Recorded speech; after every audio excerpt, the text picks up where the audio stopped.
All right, are you ready? We gotta do the intro song. Okay, Are you ready? let's go. Let's go.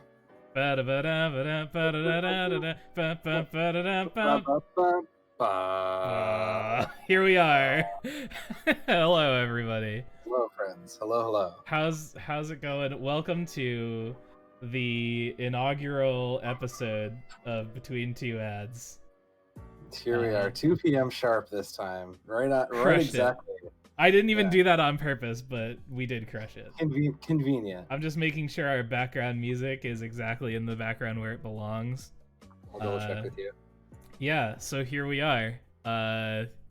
This is our pilot episode of whatever this is gonna be. Oh, whatever the hell this is. Yeah, we're gonna have a special guest join us shortly. He's just eating food, which is a reasonable thing to do if I do say so myself.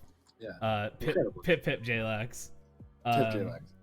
In the meantime, we're just gonna hang out and do some chatting. Yeah. No music you can hear.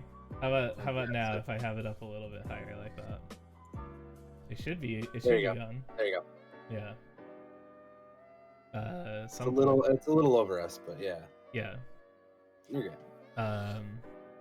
You have some music. Yeah, Sam. I was saying, so we were discussing very, very quickly as we were entering when we made the joke earlier about swapping names and it looks like it's unavailable, but I think is it okay to talk about where we were? Yeah, so when we were goofing on Bergie the Burger earlier, and we were talking about potentially rebranding everything into being burger adjacent. I did in fact look up whether or not twitch.tv/BurgerTown existed, and I thought that it did. I thought it was open, which was very exciting. But later to find out upon further inspection that there is in fact a twitch.tv/BurgerTown with exactly one follower. So there goes the dreams of having a burger-based channel, I suppose, in regards to that. Yeah. Ultimately, there are also several dozen various levels of Flavor Town based Twitch TVs. Right, but like here's the thing: is that there's no way Flavor Town's not copyrighted by Guy Fieri. Yeah, 100%. Any of those even remotely made it big, that would just be taken down immediately. Right. So Steph, I will say, because we have some very good names from people that have come through our community. What is your most memorable Twitch name you've seen come through our community? Like the most memorable Twitch name, like name of someone who's like followed. Yeah, or like hung out and chat with us. There have been a couple of good ones. I'm still kind of hung up on Namco Bad Guy. Yeah, Namco Bad Guy. It's just really good. That's still very good. What about you? I actually did like our boy Burnt Fries. Was very powerful. Burnt Fries was good. Yeah. Also, Master Blad, I will say, although I'm sure zero relation, is just hilariously appropriate given the amount of Blads we have in this chat already. Right. There's a big Let's Player called Nintendo Capri Sun. Huh? Maybe. I mean, why would you choose that? Steph, let's change our branding. We're gonna take on the brand name of some big thing. What do we take? What do we become? I mean, I don't know, man. I've got it already. I've already got it. Don't you worry, fam. We are Mountain Dew Gamer Fuel presents the Hat Stackers featuring British connections. Wow. Oh yeah, Very Naughty Wife. Naughty Wife was a good one. Very strong name. Do you love that one? Right. Yeah. But yeah, so this show, this goofy whatever this is, we wanted to do something adjacent to what we've been doing on Friday afternoons, which is just like hanging out and chatting and doing random shit with the community, but like in a way that would allow us to like do more with that community. And so as the weeks go on, we'll probably be like reaching out to folks and bringing people on to hang out and chat and do various like things and games and stuff, and Sure. you know, once he's done eating, we're gonna have the good Terraria President JudgeBread himself is gonna be joining us.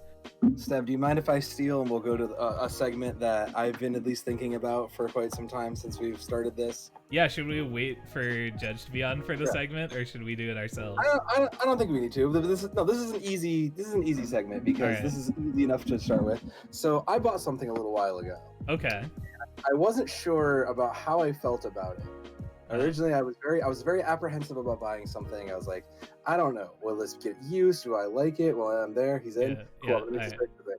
I'll let you bring him in. But okay. Well, I'm gonna.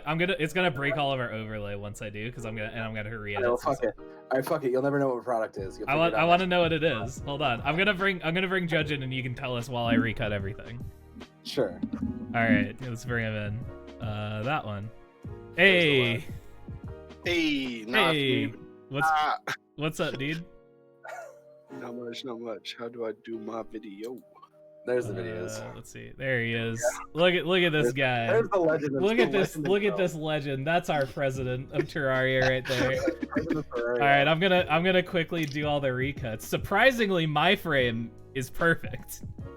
Zero change necessary. Zero. All you guys can see of mine is my jacket collection. Yeah. You have some very nice looking jackets. I think the light with plaid is very strong energy. Yeah, and then it's when I was going through my Twin Peaks phase. Yeah, 100% at good. Yeah, there we go. All right, there it is. All right, Judge. I'm just gonna grow you real quick. Are you ready? Yeah. There you go. There he is. Look at this lad. It hurts so bad. There we go. All right. We don't have a fancy border for you. Should we here's the thing. Should we have you up in the corner here, a la like a news program, or should we bring you down to our level down here? It's almost like you're at the desk. Thanks for having me in by satellite today. Sorry, there was a big queue on the way to the studio. Right. Up in the corner it is, I feel. All right, here we go. Up in the corner with you. Breaking news from Yorkshire from JLax. Yorkshire. Oh yeah, this could be strong too. Wait, hold on just a second. We could put you here. There it is. Oh, it like fits perfectly too. There it is. How's traffic on the M62? Beautiful traffic. Yeah. There's probably still traffic. Right. To be Right. All right. So before you were brought in, Judge, Sam was about to show me a thing that he bought. So let's see it. Yeah. So I bought this thing, and it was a thing that I had been apprehensive of buying, but now that I've like bought it and I can firmly give a review of it. So it sold out and got me a half-size keyboard. Okay. It doesn't seem like much, but man. Tell me all about the half-size keyboard and what is it for? Clever man speak. I'm interested. This half-ass size keyboard. Look at it. It's got some rainbow glow lights and shit. Can't change them, but they're there. But granted, but like, so the half-size keyboard, literally smaller SN. I've used this thing playing half a dozen shooter games, 2 or 3 RTSs, Terraria, and a couple, and like a brief stint in an MMO. And I will say, when it comes to like fixing my posture and like my hands and everything like that, this has enabled 1000% extra comfort. And I will say that for a mere like $25, you can grab any version of this, and it's just simple plug and play bullshit. Is it an orb weaver? Absolutely not. This is some low ass budget and just no-name bullshit. You can't tell by the RGBs that don't change. Yeah, by the fact that this is incredibly static RGB. That's put RGB on, or no one would buy it. Right. It's not for gamers. Because it's not for gamers. Exactly. Exactly. If there's no lights, no gamer is buying it. I wouldn't buy it. My only complaint is that I wish it was a little bit smaller, just for the simple fact of like, compared to the normal ass keyboard, which like I can't show you, the buttons are all a little bigger. So if you got bigger Here, hands, do you want a keyboard for comparison? There you go. That's a true gamer keyboard. Yeah, I have a real gamer keyboard. See, as you can see, it would truly be a fair budget end companion to Steb's incredible gaming base one. But I will say, as someone who like has played MMOs and stuff like that, if you don't have like the 18,000 button mouse like Stev, you mean like the like that, if you don't have something like that, this is a great option for someone who wants to like be comfortable but also game out. So all right, go consider that option if that's a thing you're interested in. Cool. Apparently we're selling out for things we're not sponsored for on this show now. No, I'm just throwing out the fact that like, hey, don't be just literally like, hey, I had a good experience with this. Go ahead, be lazy. Don't be afraid. Excellent. Good. That's fair. You forgot that we were in the same room. Classic. You guys look about the right size to be where you are on the stage right now. Yeah, you don't like. I slaved over an open OBS to get these proportions. Yeah. You can't even tell that the man is sitting in a chair that's not moving. Don't worry about it. Yeah, he's just got a special orthopedic headrest. Don't worry about it. Yeah. No, I don't. Although I do have a lumbar support pillow. That's been my most recent purchase. I've been having problems with chairs, let me tell you. Right. I've had this chair for like years and I've never liked it. I bought it thinking that like, oh, like it'll be good, and I was gonna spend, you know how like you spend so much time in your chair at your computer, and I was like, I'm gonna get a really good chair, and I spent like $200 on this thing, which is not a lot of money for a chair, and I got it and immediately hated it, and I've had it for like 4 years. And I recently bought another chair that you'd think I would have learned my lesson and like, you know, gotten like a decent quality chair, but I fucking didn't, and I bought someone that was like even less expensive than this. So I moved back to this, and I just got myself a lumbar pillow, thinking that it would like help with my back pain. It's been all right so far. But... So Steph, the one I was going to borrow from you and try out and see if I liked, is it the one you're sitting in now or the other one? No, it's the other one. Okay. Okay, I just wanted to check and be sure. Yeah. But that's all right. That's not what we're here to talk about. Yeah. We're here to talk about whatever the good Mr. Bread wants to talk about. Judge, what would you like to That's a lot of pressure. Damn. Totally prepped the man. We could have definitely prepped the man on something. Judge, tell us about your humble beginnings. How did you fall into this monstrosity that is this channel? One time I was really bored and no one was hanging out. And I was like, fuck yeah, I like Vampire the Masquerade. That's just been announced for a new sequel. I'm going to watch some people online. And then I found Sam, and he ignored me for 40 minutes. Because he was on Facebook. And then he was like, oh shit, you've been here for like ages. I'm sorry, dude. Yeah, no, it's a really cool game. I'm enjoying it. That's so on brand. It's 100% the thing I didn't do. Because real talk, back in the day when I was like on Facebook as a primary, I had a couple people on Facebook coming and going, but like was also dual streaming to Twitch. Didn't expect anybody to be there, like figuring, okay, I'm playing Vampire the Masquerade, like might get somebody. And that happened to be the day that I didn't like pull up Twitch chat or whatever the fuck it was. And it was just like, oh shit, I should probably like open up Twitch chat. And there were all these messages and I was like, oh fuck, I'm an asshole. Yeah, wow. Pretty much. Yeah. And then and here we are. Here we are. Yeah, he actually stuck through it to hang around. Yeah, the legend himself. The legend himself. Yeah. Also, hi Kay, how's it going? Yeah. Okay. Hey, going. Yeah. So, Judge, tell me what prompted you to buy and then become the chief financial officer and president of Terraria Inc.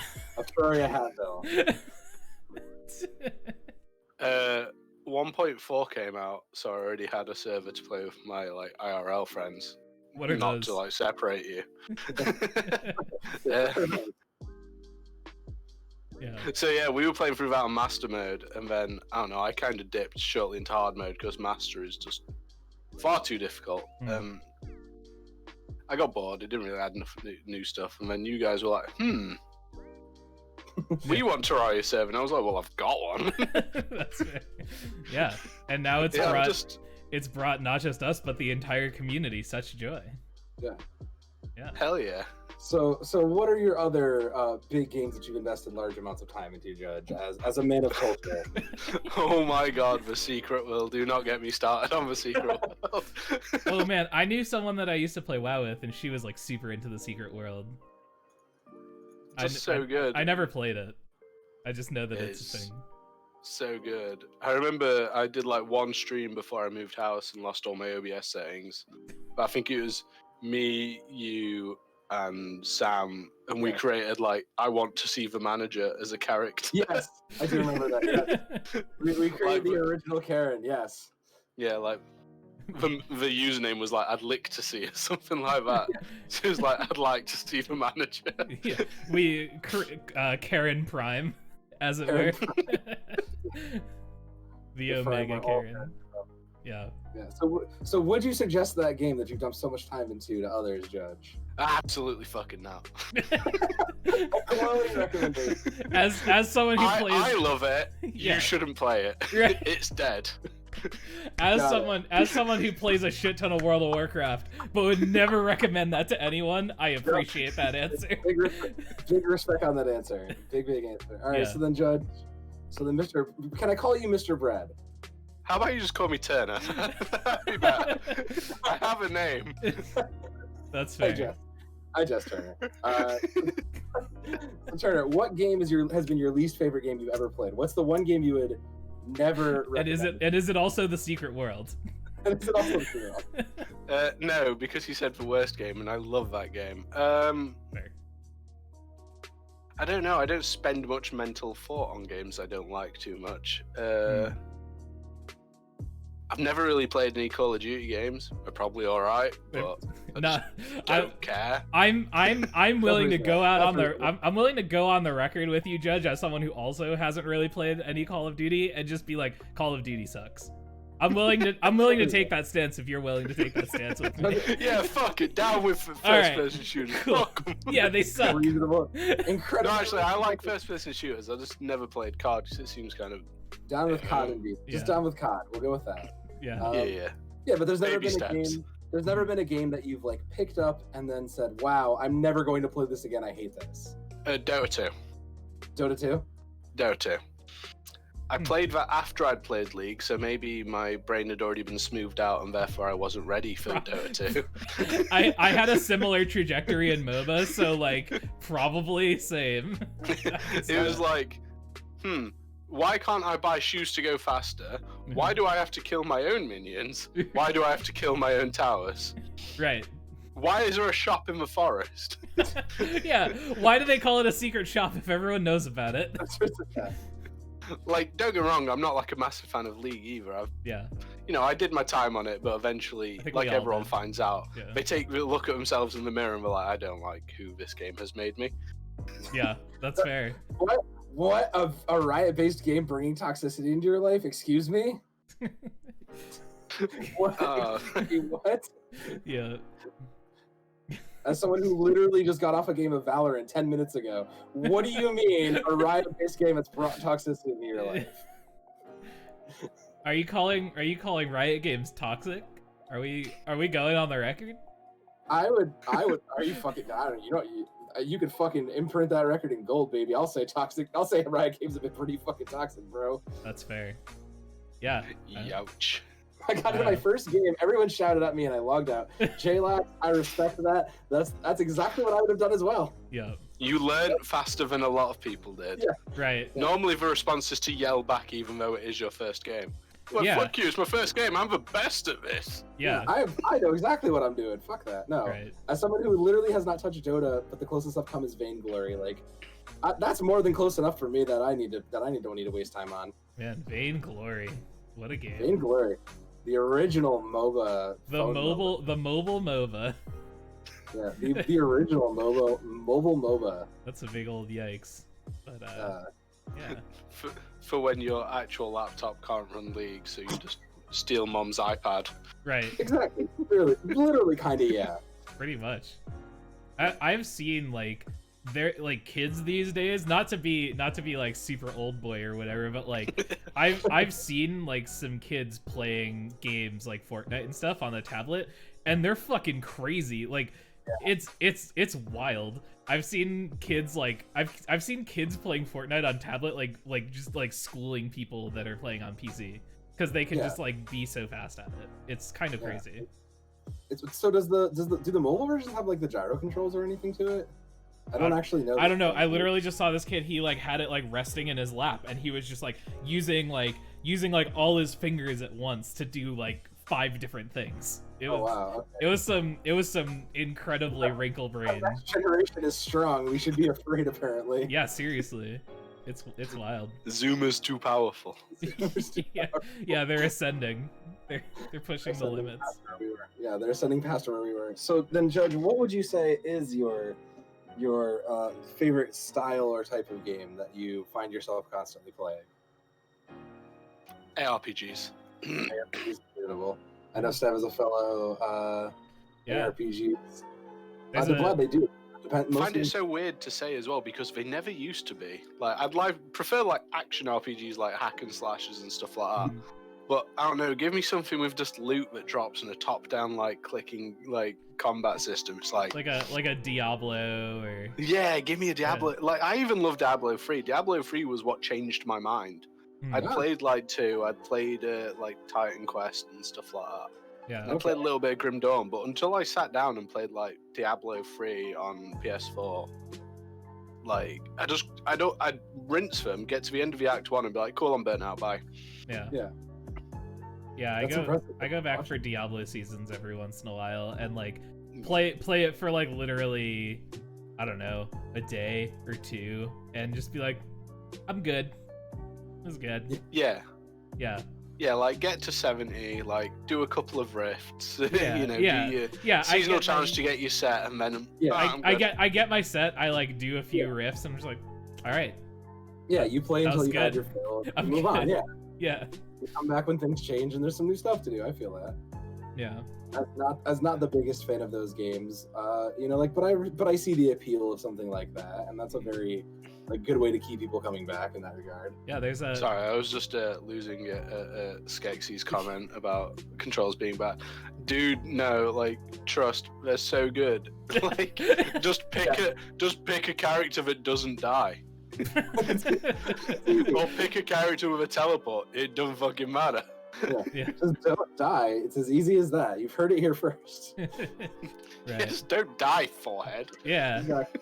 Yeah. I've been dabbling in Path of Exile every time there's a new league, so that's some shit. To be honest with you, Steve, I've not bothered to pick up Path of Exile since we played that one time. That's fine. I haven't thought twice about it and was just like, huh. That's all right. Yeah. That's fine. There's so much investment necessary to get into it that I'm not even sure if I'm into it yet. That's reasonable. Yeah, I sniff that every time I turn the game on. I'm like, oh, my potions have stats and I have to grind my potions? Yeah. Your potions your potions are just more abilities, honestly. Like you have to like grind out specific potions that give you like different buffs and different things, and then you manage your stacks of them. Yeah. And then they make you slower, so you have to pick up potions that make you not slow. Yeah. Yeah, it seems legit. Just make me faster. That's exactly how potions and weight work, Judge, obviously. Yeah. Yeah, I don't know. Yeah, every time I go through it, I play it, and I always go through the campaign, I'm just like, still not sure if I like this or not. I've played the campaign like 4 or 5 times. But that's how it be, right? Incredibly reasonable take, Steph. Yeah. Yeah, but let's chat another type of game that's not of the video variety. Let's talk about tabletop role playing games.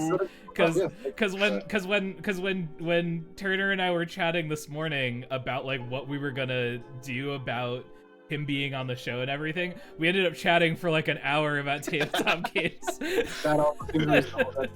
and just things that we like. So let's start there. Judge, what tabletop RPG would you like to talk about? What's your game? What's your favorite system? Which system is your favorite to play in or have? I don't know. It's a very difficult question because I haven't played too many of them. Like I really respect the 40k ones. They're not my favorite, but they just do a solid job of being clunky yet kind of fluffy at the same time. Right. I'm really enjoying capers lately, but I don't know if that's just because I'm in love with the idea of using cards as like a drawing mechanic. Yeah. Of rolling. VTM just because I love the source material. Obviously. Big edgy vampire lads. Big edgy vampire life. Yeah, Exactly. Yeah.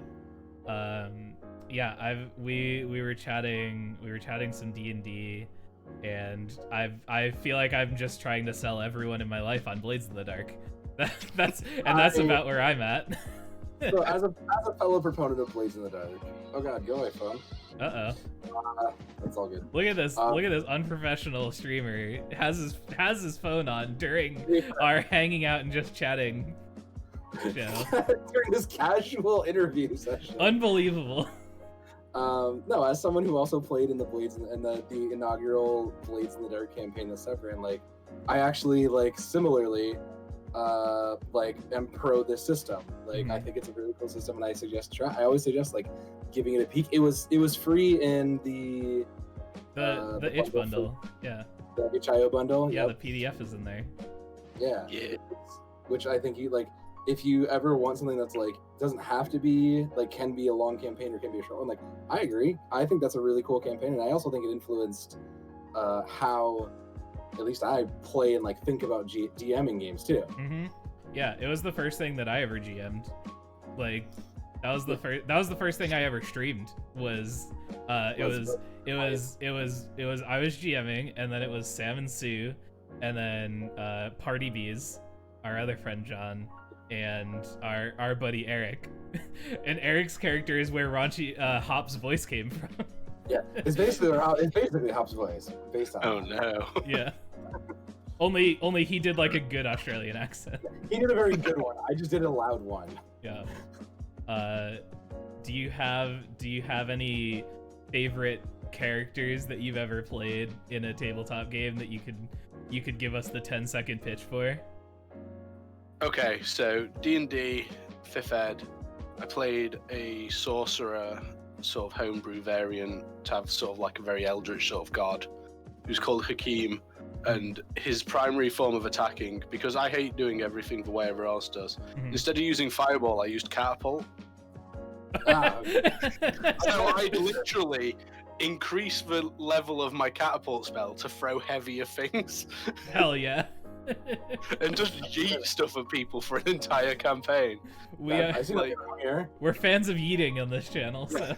Yeah, this is the perfect. We love yeets, so yeah. Yeah, catapult's a good one. Interesting, catapult's great. Yeah, I think the peak fun badass moment. Well, there was several. I really enjoyed that character. We were fighting this demon that had just come out of a rift portal. I'd hit it with just some rock on the ground so hard I broke its horn off. And using my quickened magic, I think it is, to do 2 spells in 1 turn. Yeah. I just grabbed its horn in midair because it's no longer attended to it. Right.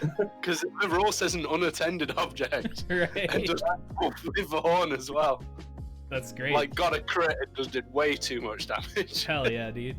I mean, nothing's gonna stop you if you can actually grab it and eat it. Yeah.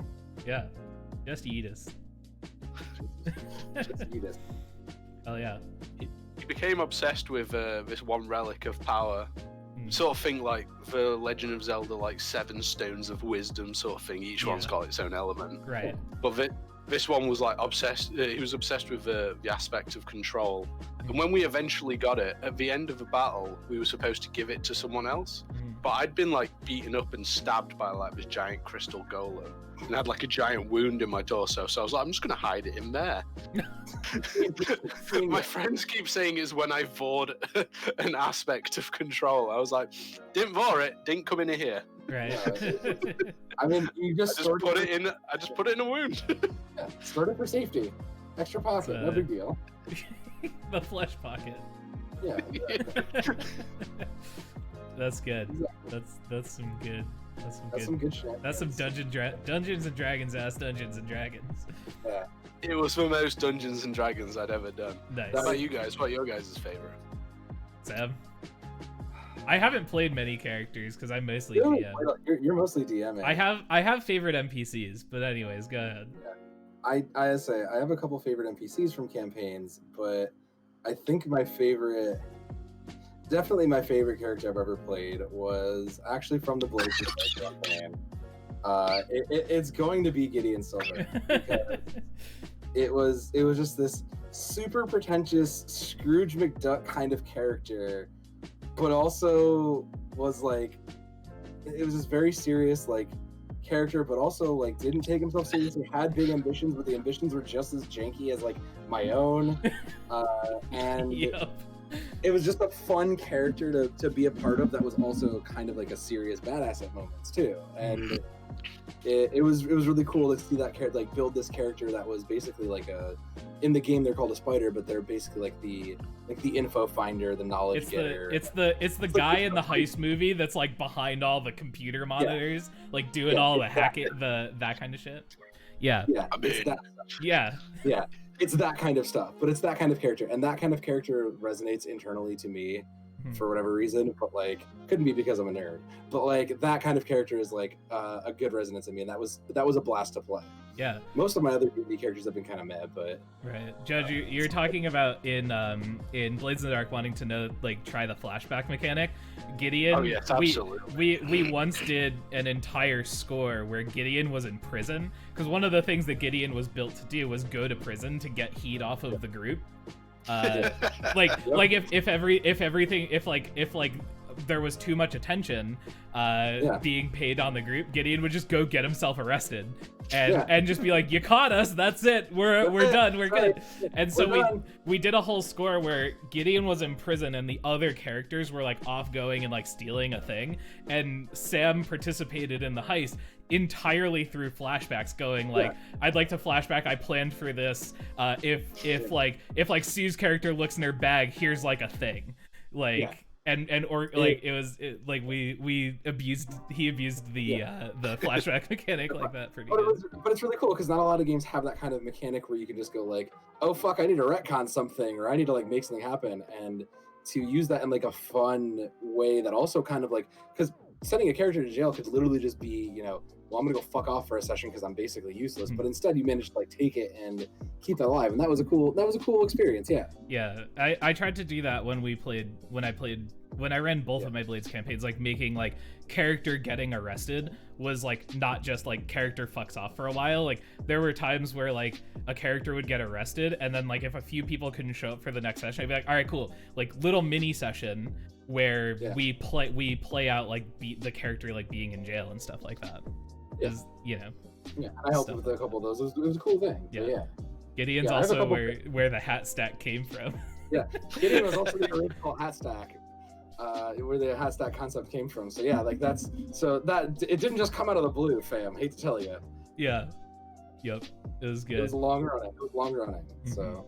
I just want to say I'm loving reading about everyone's favorite characters in the chat. It's great. Good stuff. Yeah. Oh man.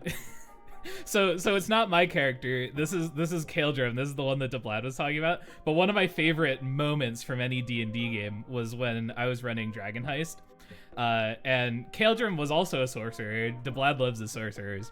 And he and Skeksis were brothers. His name was Kaldrum, and he was like, you know, high charisma but like low intelligence, so he was dumb.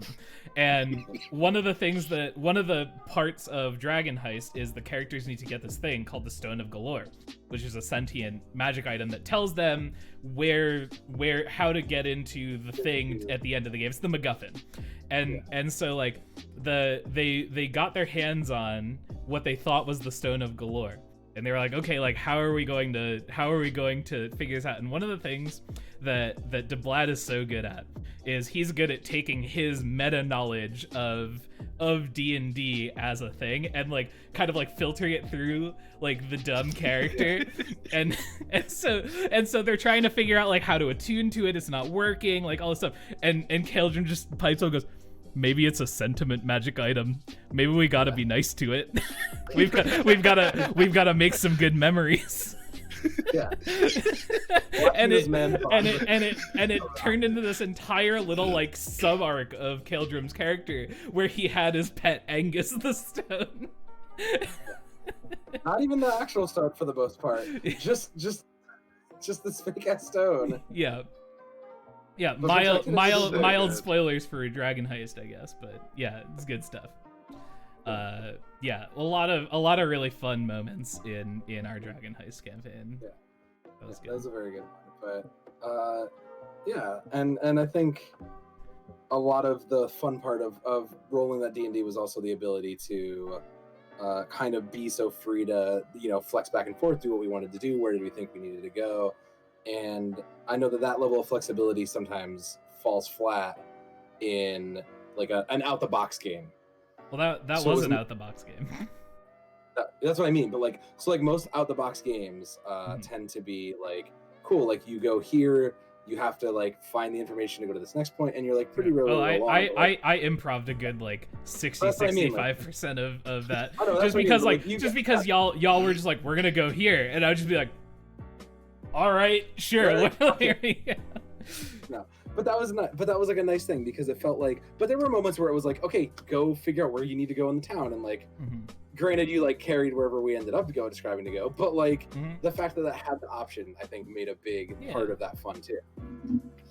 Yeah, there's something to be said about being able to like improv as a GM, and it definitely is a thing that takes a lot of practice, but a thing that games like Blades in the Dark have made me very good at. Yeah. I think you also need a good party that knows how to improv as well, because some people are just so used to the GM just like with a spoon, just like, here you go, here's some plot, here's some story, have it. Yeah. Yeah. And then like when I ran my vampire campaign, there was lots of like really good fun bits, but most like there's only really one time that like improv turned into something really fun. Other times it was just, hey, you guys rule the city now, what are you going to do about that? Right. Yeah. And they're like, I don't know. So I had to just keep up, like making up like more pettier issues for them. Yeah. Right. It's like, okay, I guess you've like done it. I guess I'll just make minor inconveniences. Sure. Yeah. Especially with vampire as well, because like, this is a thing that I like about real settings, heavy air quotes. Sure. Realistic like, fantasy. Yeah, less fantasy-based settings, but also, hey, is the lack of variety of things. So, like, in like Capers currently is 1925, like New York set. You're not going to get any furbolgs or anything. So I just sent them off to like, I gave them a choice. They could either go to Salem, Massachusetts, or Richmond, Virginia. For some reason, they chose Richmond. Just to do like a beer drop off, essentially. They'd been bootlegging, and this was like just getting rid of one of the bigger scores. Okay. And they got there and they learned that there's like just some people up in the mountains just like terrorizing the town. You know, it'd be really good, and we'd have a lot more money to buy a lot more beer if you helped us get rid of them. Yeah. And then they went up there, and I was like, fuck it, Mothman. Yeah. He is a person with superpowers in this story, and Sure, he's coming for you. Yeah. So you've got to like think outside the box to like get weird stuff into more normalized campaigns. Right. Similarly, Stev, and I hate to call it back again, but like similarly, one of my favorite moments was watching in the Blades campaign was watching the party boat and the ferry, the festival chariot unfold. Yeah. Yeah. Should we tell that story? Yeah, that's a quick one. But like, so I think Party Bees, our boy, was running that one. No, that was entirely an Eric thing. That was a Roger. Was he running the campaign for that? Not the festival chariot, the boat. The theater boat. No, that was Party Bees. Yeah.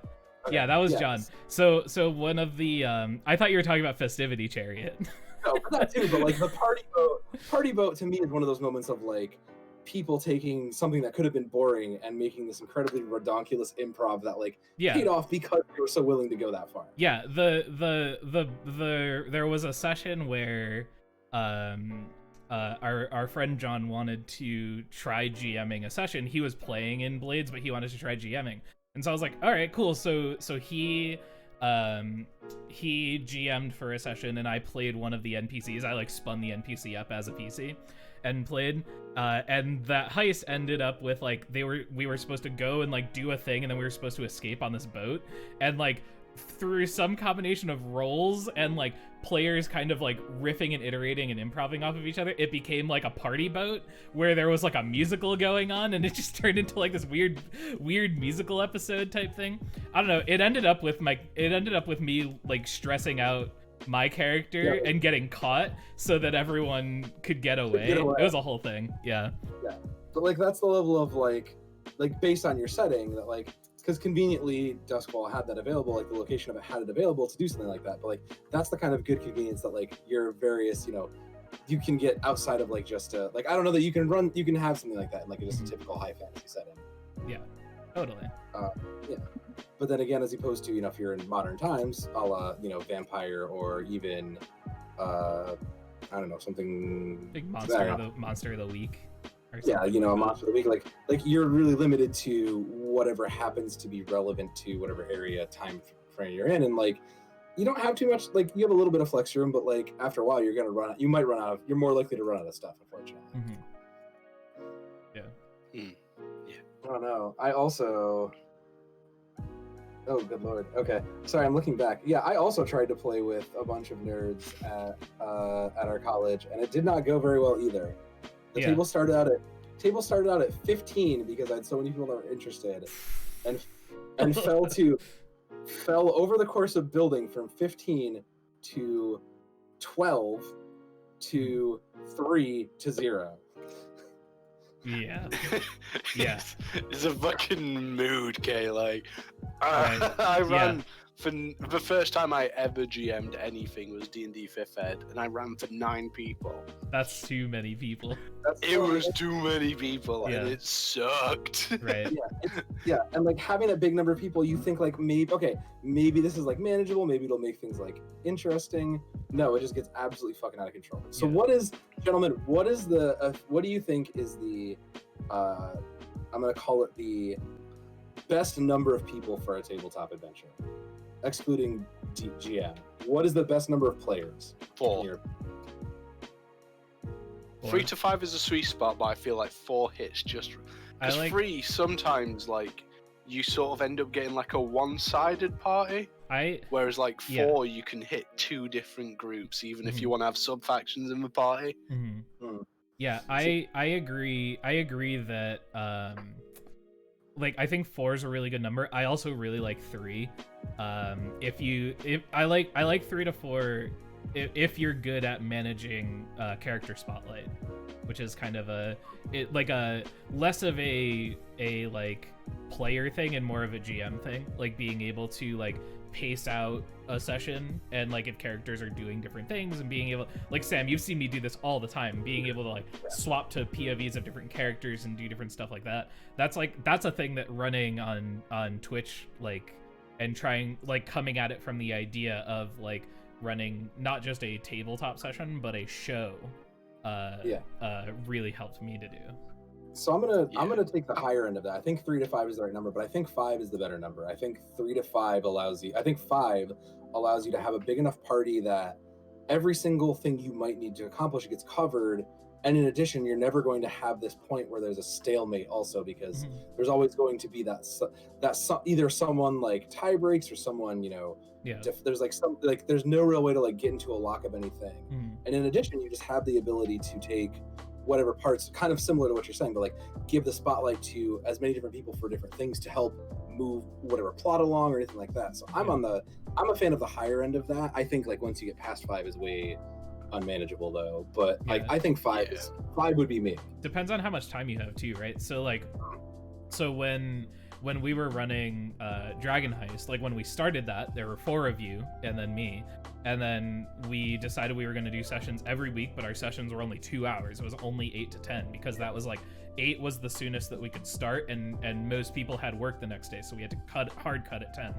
And like I think that running for like 2 hours or less is definitely doable, and I think we definitely managed doing it with 4 players pretty well. But I think like running for like less than 2 hours, like I would rather have less players because it's easier to then focus on them. Whereas like if I'm gonna have, like, I'd be happy to run a game with like 5 players or whatever, but only if I had like, you know, 4 hours to play or something like that, because everything, like if y'all got into combat with 4 of you, that was like, if combat happened, that was like half our session, and then probably half the next session too, Yeah, that's true. Yeah. Well, but is that is that a problem with because that's an interesting point to bring up, is that like once you get into combat in a lot of systems, it can, especially like the one that comes to mind is D&D. Once you get into combat, it kind of becomes not a slog, but it slows down a lot, and you spend a lot of the time. And I just wonder, what is there is there a better way to do it, but like, what are some of the systems that like do it quicker, faster? Is there a way to like speed that along, maybe, to like not lose time in that? What are your guys' thoughts? VTM did something interesting with its free and done system. Yeah, I've read that. Can you explain? I don't know vampire that well. That's fine. Essentially, combat in Vampire is really loose because it's really like kind of deadly, and like you can sort of rationally work out what sort of order things go in. But they have a rule that if something goes on for more than 3 turns, it's not going fast enough. So either end it in like a stalemate where like one person escapes or retreats, and they're like, "You'll regret this, gadget," or just some super villain fish shake, or change the scenery. So say you were fighting in a bar where like you've got lots of chairs, lots of room, lots of tables to like use as like improvised weapons. Maybe after 3 like turns, like one of your attacks sends you all sprawling out into the alley, and it's shaken things up and changed things. I like that a lot. Yeah, I like that concept, and because I also, having like looked over and read 5e, like that the concept of like 3 and done to me was really weird, because I like the idea of, if you can't accomplish what you're trying to do in 3 turns, obviously there's something that maybe fighting isn't going to resolve there, or someone like you're just so evenly matched that's never going to happen. But like, having never played it, it still kind of is weird to me to be like, okay, this is the 3rd round of combat, we're done, here's what happens instead. Is just kind of like, oh wow, that's very sudden, and I like the idea, but I like the idea though. Yeah. And you know what? Whenever I've ran it, things have been over in like 2 rounds maximum. Okay. Like, just because of the inherent weakness of vampires as well. It might be different if you threw like different supernaturals in, like a better fight against a werewolf would take forever. Yeah. Unless you were like prepared and had like silver and stuff like that. But like, because if you can attack someone and like push the threshold to over 5 damage with a wooden stake through the heart, that person's just out of combat and done. Mortals can't hold a candle to you, so pretty much any of the common things that a vampire would come against. Yeah. Makes sense. Like, especially if they go at it smart, like there's more of us than there is of them. We'll surround them. Yeah. But I don't know that something like that would work in something like a D&D system where combat is like a big part of the feature, and that's kind of the thing too. So in it's got like wargamer origins as well, like 40k. Like I've spent like months of like 4-hour sessions, 1 session a week, and we've like just finished one big like war of combat in 40k. Yeah. So I had a secret, and I guess I still do, that I use to bypass a lot of combat in D&D, and this is a thing that I use all the fucking time, and Sam probably knows, and I know like Skeksis and Vlad probably know, I use these shits way more often than most GMs, and that's fucking skill challenges. Skill challenges are fucking great if you want to have a cool action-packed scene where your players are doing cool things and like getting to like show off their cool spells that they can cast, or like how good they are at stealth or whatever. I use skill challenges all the fucking time because you don't have to roll initiative. You just go in whatever order the narrative kind of like makes sense to go off of, and it's just like you roll whatever you roll, and we react, and the situation changes. Next person, what are you gonna do? Like, and it makes it so that like it's a combat-esque thing, but goes fairly quickly and is fairly snappy. How does that work? Because I've never used that before. I've always stuck to like traditional D&D combat whenever I've ran. Yeah. So is it literally just like, hey, you roll a spell check, roll like a dodge, see what goes down? So the way that it works is it depends on the difficulty. You need to get a certain number of successes before you get 3 failures. So for instance, let's say you're running away from the city guard, right? This is the thing that happened towards the end of our Dragon Heist campaign. And the city, like the party like broke in and they stole a robot, don't question it, and they needed to get away from the city guard before the city guard caught up to them. And so like it's literally like I was like, okay, this is a moderately difficult skill challenge. You got to get 4 successes before you get 3 failures. Who's going first? And so the first person goes, and you don't tell them what they roll, they tell you. So like the rogue is like, I'm gonna use my acrobatics to like, you know, bob and weave through the streets or something like that, and they roll an acrobatics roll, and if they succeed on that roll, again, as the GM, you're setting the DC. If they succeed, they get a success. Cool, we get this cool scene of you like, you know, the like Aladdin thing of you like flipping through a fucking fruit cart or whatever. You like knock over a cabbage stand and the guy's like, oh, my cabbages, you know. But you like do it, and then if you fail, then like you like get held up a little bit and you get a failure, and it's all about going back and forth and doing that. Your watch passed uneventfully. Yeah. Classic. Yeah. Yeah.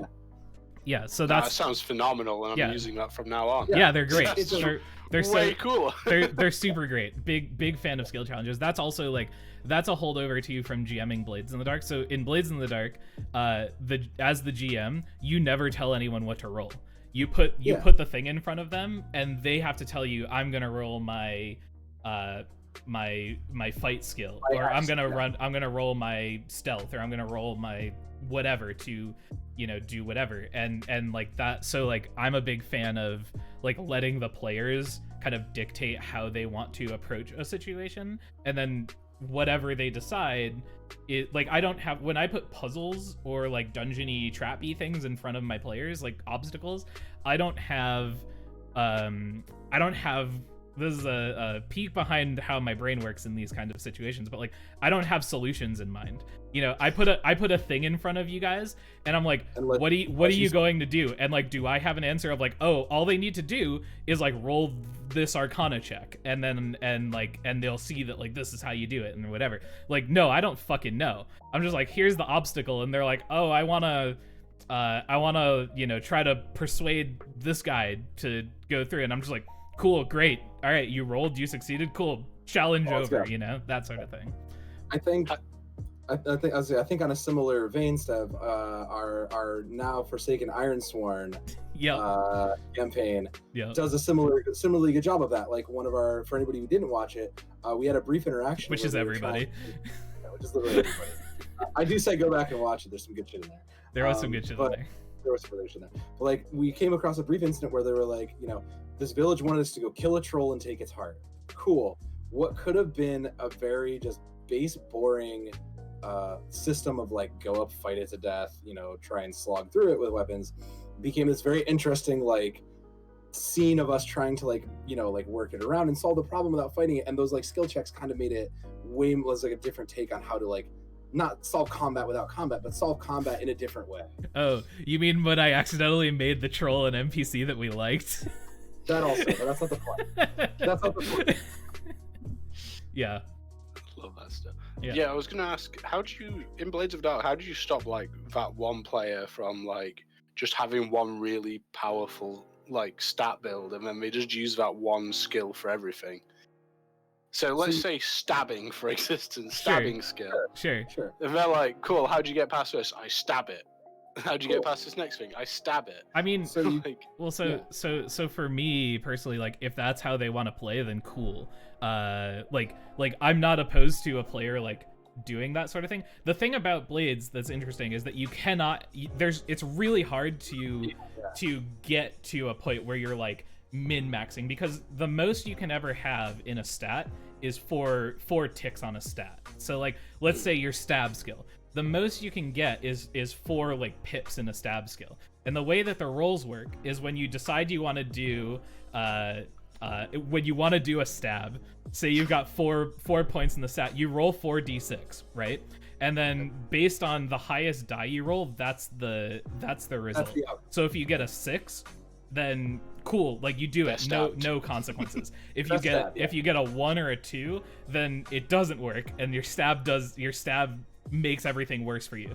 And then if you get like a 3 to a 5, then you stab the guy, but there's a complication. And so like it's really hard to like min-max Blades in the Dark in that way, because like but even still, there's also the scenario of like, you know, how are you going to use your stab skill when it comes to like, I need to defuse this bomb. Am I going to stab it? No, because I'll explode. How do I lie through this scenario? Do I just stab the dude? No, because I can't stab the dude because then I'm obviously just lying. Like, there's some things that like, if the game is built well enough, you just can't like. Yeah, it's also Blades is one of those games that you don't really win by min-maxing. You win it. You like I mean, like, you don't win tabletop games, but like the thing that makes Blades fun is when like everyone's working together and you're like collectively like doing the scores and like advancing your both your characters and your crew, because your crew has a separate character sheet in addition to everything else. And so and that's the thing is like you don't want to punish the player who has decided that like, I noticed I'm really good at this thing, let me funnel, like, or my team really needs thing X, be it stabbing, be it talking, be it you know, whatever. But like, you don't want to punish them for going incredibly hard into that, but you also can't let them just have the whole cabbage cart, as it be. You don't want to put the cabbage cart before the horse. Yeah, exactly. Before the cabbage horse. Yeah, the cabbage horse, of course. Yeah, having a high religion might not be helpful in a skill challenge to outrun some guards, unless the player come with a creative reason of why. And like, if you're doing the old like Assassin's Creed where I'm gonna blend in with these, you know, monks or these whatever while I'm trying to escape, like, sure, that seems like a reasonable way to get out of like a chase with like a religion check. But like, you're still gonna have to do a pretty damn good job blending if you don't have every single piece of it. Yeah, I figured as much, but it's just when you said that Blades in the Dark lets you pick what, like, you let the player pick what they roll. It also made it sound like there was no way of going, no, that's a dumb roll, pick something else to roll. Well, the GM in those kind of scenarios, like in the book, it calls out that the GM like does kind of, the GM and the other players both have like the ability to say like, I don't think that skill like really makes sense here, like, can you think of a different approach? You know, that sort of thing. And to be quite honest, we've done that. We did that a lot. We found ourselves being like, hey, what do you think if I do this or using this skill? And a lot of the times it was stab, but there were a good bunch of times where someone in the team would look at the other and be like, nah, that it doesn't work. Like, I don't think that's gonna apply here.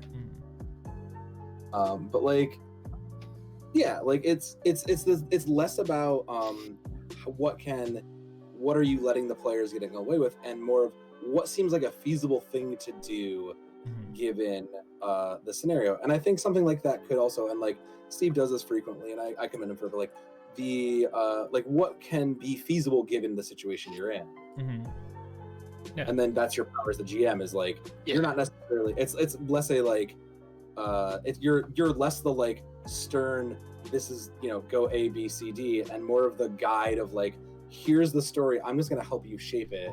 We had a scenario in our Blades campaign, our first Blades campaign, where one of our players was playing a Whisper, which is like the like weird, basically the magic class, and magic is like very loosely defined in Blades in the Dark, and it's very much like, if you have a Whisper in your party, what they can do with magic is very like you as the GM and the Whisper have a conversation about what they can and can't do with magic and stuff. It's really cool. I love that kind of shit.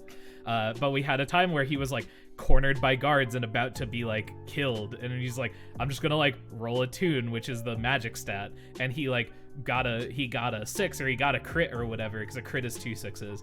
And we were like, and I was like, all right, cool. Suddenly your vision blacks out, and you're in a vision and a Leviathan, which is the demon entities, these like eldritch monstrosities in the world, like offers you power in exchange for your, you know, a deal. Like do you take it? And he's like, hell yeah, I do. And I'm like, cool, you wake up and the guards are dead. Like, you know, like you don't know how or you don't know why. There's Leviathan blood everywhere. You don't know. Like, you don't understand, but like, that happened. Yeah, but like sometimes weird rolls or like out of the normal realm of whatever rolls can lead to some like cool stuff, and that was a big narrative shift in the campaign from there for that character. Like that character's like kind of like whole outlook on life changed at that point, and it was fun for the player to like play that out and think about that. And those are the kinds of things you can apply to what I want to call more rigid systems like D&D, or even like the Final Fantasy 3rd edition that I've run. Like does leave to you laugh, Judge, but it's a fucking great system. I'll fight you for it. No, it's not that. It's just I know a friend who tried to do the D&D conversion kit for Final Fantasy. Oh no. The one that puts FF stuff in D&D. Oh no. And he had like this magic artificer thing, and it was his gun, but you could make it like 5th level. No. Oh, and it had like a 2-kilometer range before it dropped off. Oh no. Like the GM said no, and I was like, why? At what point are we ever going to fight something at 2 kilometers? Right. It might as well just have a range of 150. Like, what are you gonna do? Stand at the edge of Mordor and snipe the eye? Yeah, that's the plan. 360 no scope for Sauron. Yeah. I'm sorry, if you can spot the thing 2 kilometers away, you deserve to take that shot. I don't think it had a scope on it. It could just shoot for up to 2 kilometers. So anyway, I started blasting. I started blasting and just shot and just see what happened when I got there a week later. You fuck that particular town 2 kilometers away. What? But yeah, like I remember that Final Fantasy tabletop game. Yeah, that shit was still very. I had a pet squirrel. Yeah. Who had an arch nemesis, the Nega Squirrel. Yeah. Very goofy, good stash. Yeah. I've been considering running it, but there's a 4th edition. So the 3rd edition of Final Fantasy is actually up on Roll20, which I was like for a while like, maybe I'll redo this, and that was what I was gonna run the evil campaign we were talking. I was vaguely joking about in, but I realized that like someone went back and like revised it to a 4th edition, which is more of like the typical, like closer to D&D 5th ed, where it's like, okay, here's your like instead of having a million abilities that you have to figure out and manage, here's like a couple of groups of individual of skills that do multiple things, and you can kind of use as you need, which like thank God, because I hated staring at a million abilities and being like, cool, what's your, I don't know, fucking acrobatics, what's your, I don't know, singing, what's your crafting, I don't fucking know, dude. The trade-off of that. But yeah, the fucking Stargate RPG has like 47 skills, I think. So many. Yikes. Just break it down. Right. Yeah. I'm sorry, just have skill groups. Yeah. Skill groups are definitely something that I think like introduced to, like I first like really saw introduced in like Blazing, but I've seen it in more other stuff. And the more I see it, I'm more like, can we all just do this, please? Can we just do one thing that does multiple things and just let that be the case, please? Yeah.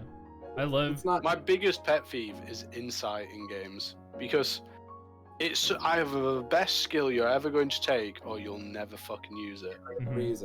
I actually did that to punish one of my IRL games in the Final Fantasy campaign I ran. I actually did that. I punished a lot of people because nobody put points in. At one point, I put them through this big ass issue where your whole problem was that you had to, someone like put on a disguise and suddenly bam, you're basically the Bono of this world.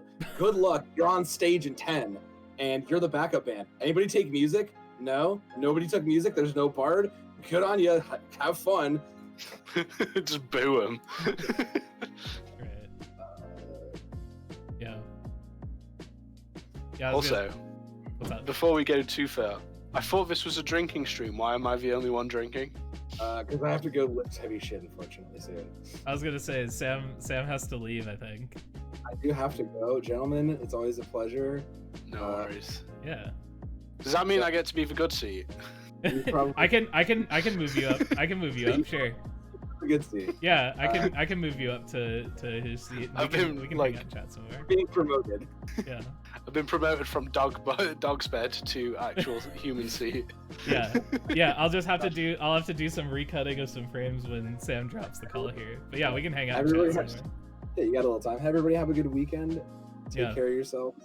We'll see you. Right. I'll be back with the girlfriend on tomorrow. But Have a good weekend if I don't see anybody then. All right. Cool. Bye, bro. Take it easy, my dude. All right. Later, dude. Later. All right. All right. We can take over Sam's stream now. As was planned from the start. All according to Keikaku. Yeah. Yes, Kay, get a drink. Drink with me because I can't be the only one. I'll go grab a beer out of my fridge. Yes. Yeah, I'll do I've that. had this mead that I made over Christmas. You made that? Yeah, Yeah, and that's that's why it's cloudy as fucking gross. Here we go. You're getting a seat at the table. Hell I yeah. just have to drag you down here. Wait, hold on. Come here. I'm gonna unpause the stream so I can see it. There Yeah. you go. That's actually not too bad. All things considered. Yeah. Hell yeah, love a Yeah, screwdriver. hell What a yeah. good drink. Yeah. All right. Here, entertain the masses for a second. I'm gonna go grab a beer. Oh, one All second, stay. according to Stay. I need to go get my Keikaku. juggling balls. Oh, okay. All right, go for it. The studio can use a screen space. Yeah, Gwen. We're talking about don't you guys worry. In future episodes, future editions of this, we do have plans to expand into some screen space for our guests. So that should be good. All right, watch this man juggle. I'm gonna go get a beer. That's impressive. Not gonna lie. Who? I can't juggle sat down. Not very well, anyway. Fuck. Oof. Were you continually juggling the whole time I was gone? No, you fucking, yeah, you absolutely. fucking dropped him. You noob. The camera FPS makes it look like you're just waving your hands. I do need to get a better camera at some point. Yeah. All right. Cool. Drinking know. stream is go. Now that our loser Sam's not here. Now that little pussy ass boy's gone. Cheers, bud. Cheers, dude. But yeah, I really want to play Blades in the Dark. Yeah. You want to play? I know Kay wants to play. So maybe we can work something out at some point. Hell yeah. Because the thing that I love about Blades in the Dark is it's so simple that I could literally run a one shot of Blades in the Dark like right now if I wanted to, right? Like I could literally just be like, if y'all didn't want to like you could build your characters, but if you wanted to use like some pre-built characters or whatever, I could just be like, here are your stats, here's how you play, here are some D6s. All right, we're going now. Like and it's all so improvisatory and stuff. Yeah. Part of me was just so fucking tempted to call you bluff and be like, come on, man, let's go. I mean, fuck it, let's do it, I'm in. Yeah, maybe that's what we'll Maybe do. another time. Maybe another time. Yeah, that Sam guy is such a square, really holding the stream down. As a guy whose webcam is literally a square, I feel like I'm not allowed to comment. Yeah, I'm just trying to make you the same size as me. I think I've mostly got it actually. I think we're mostly just about the same size. So. Well, if we're going real size, we should be a bit bigger, because I'm like 6'2". Yeah, I know. I'm the fucking tiniest on this stream all the time. I think I'm the only person, because DeBlad also is fucking huge. Like, I grew up in an area where I was like one of the tallest amongst my friends. Like, and I'm 5'10". And I've been 5'10" for a long time. And I was like one of the tallest people that like anyone knew. And then I went to college and I met Sam. I met DeBlad, who's like 6 something. I met my friend John Party Beast, who's also taller than me. I met Ford Wrecker, who's also taller than me. And I'm just like, cool. All right, this is fine. Yeah, DeBlad, you are taller than me. That's okay. Why is he sad about that? Being don't- tall's great. I don't know. Not Yeah. to rub it in. Yeah, sorry, y'all can reach much higher things than me. Although I will give you small people, I say as if 5'10" is like the smallest thing ever. Right.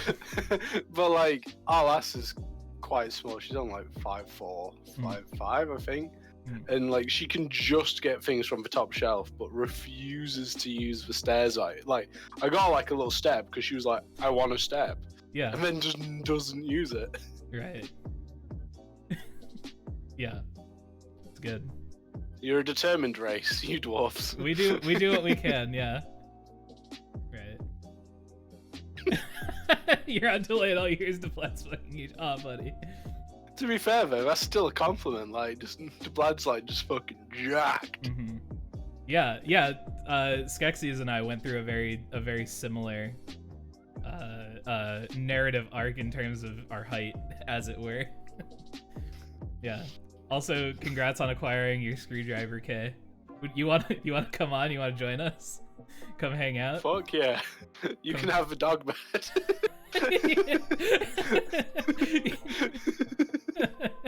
You're welcome to if you want to.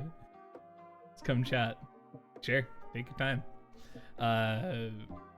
Yeah, alright, what should we chat about now? We've been really positive so far. Can we talk about things we don't like in video games? Sure. What's and TTRPGs? Sure, what's Oh my god, like? I don't like this new GM that my friends are playing with. Yeah, okay, we're gonna talk about shitty GMs. Wait, I feel like we should absolutely. I feel like we should wait for Kay to come on, because I think Kay's got some Yeah. horror story, some GM horror stories. Just reading about what she said in the chat was Yeah, I don't have a lot of GM horror stories, mostly because you GM all the time. Mostly because I GM all the time, and now it's like everyone who has GM'd for me has been like great. Like DeBlad is an excellent GM.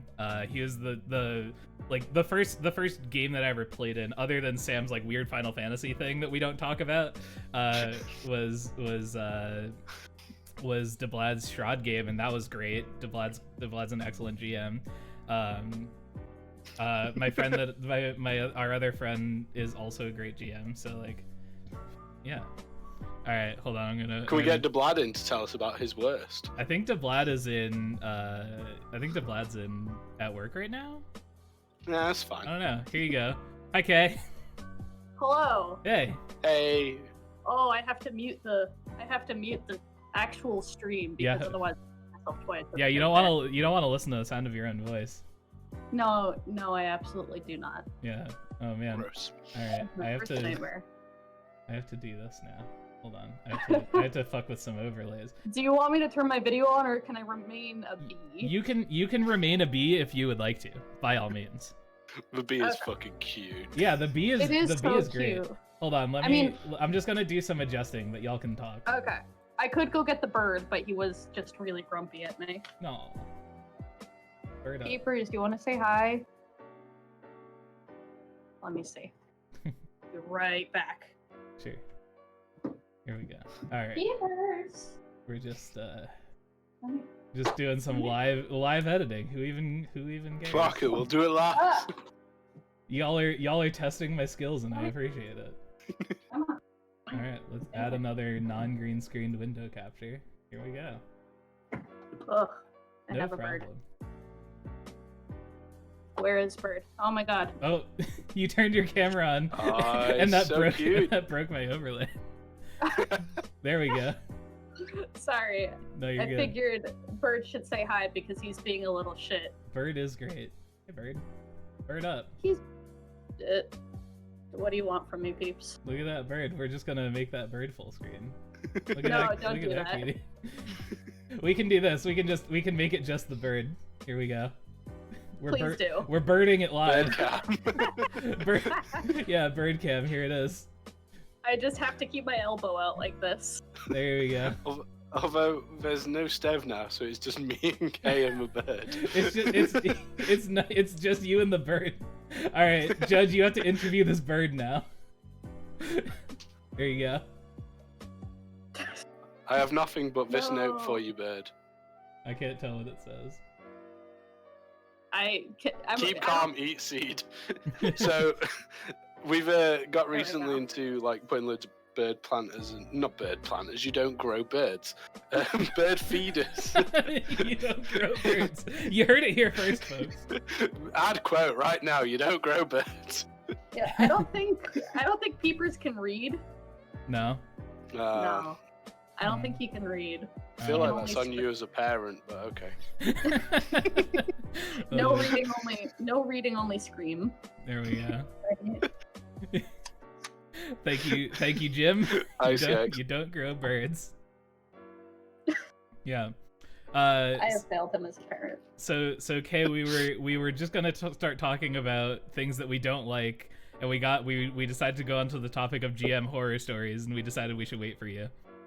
Oh god, let me think, because I did GM.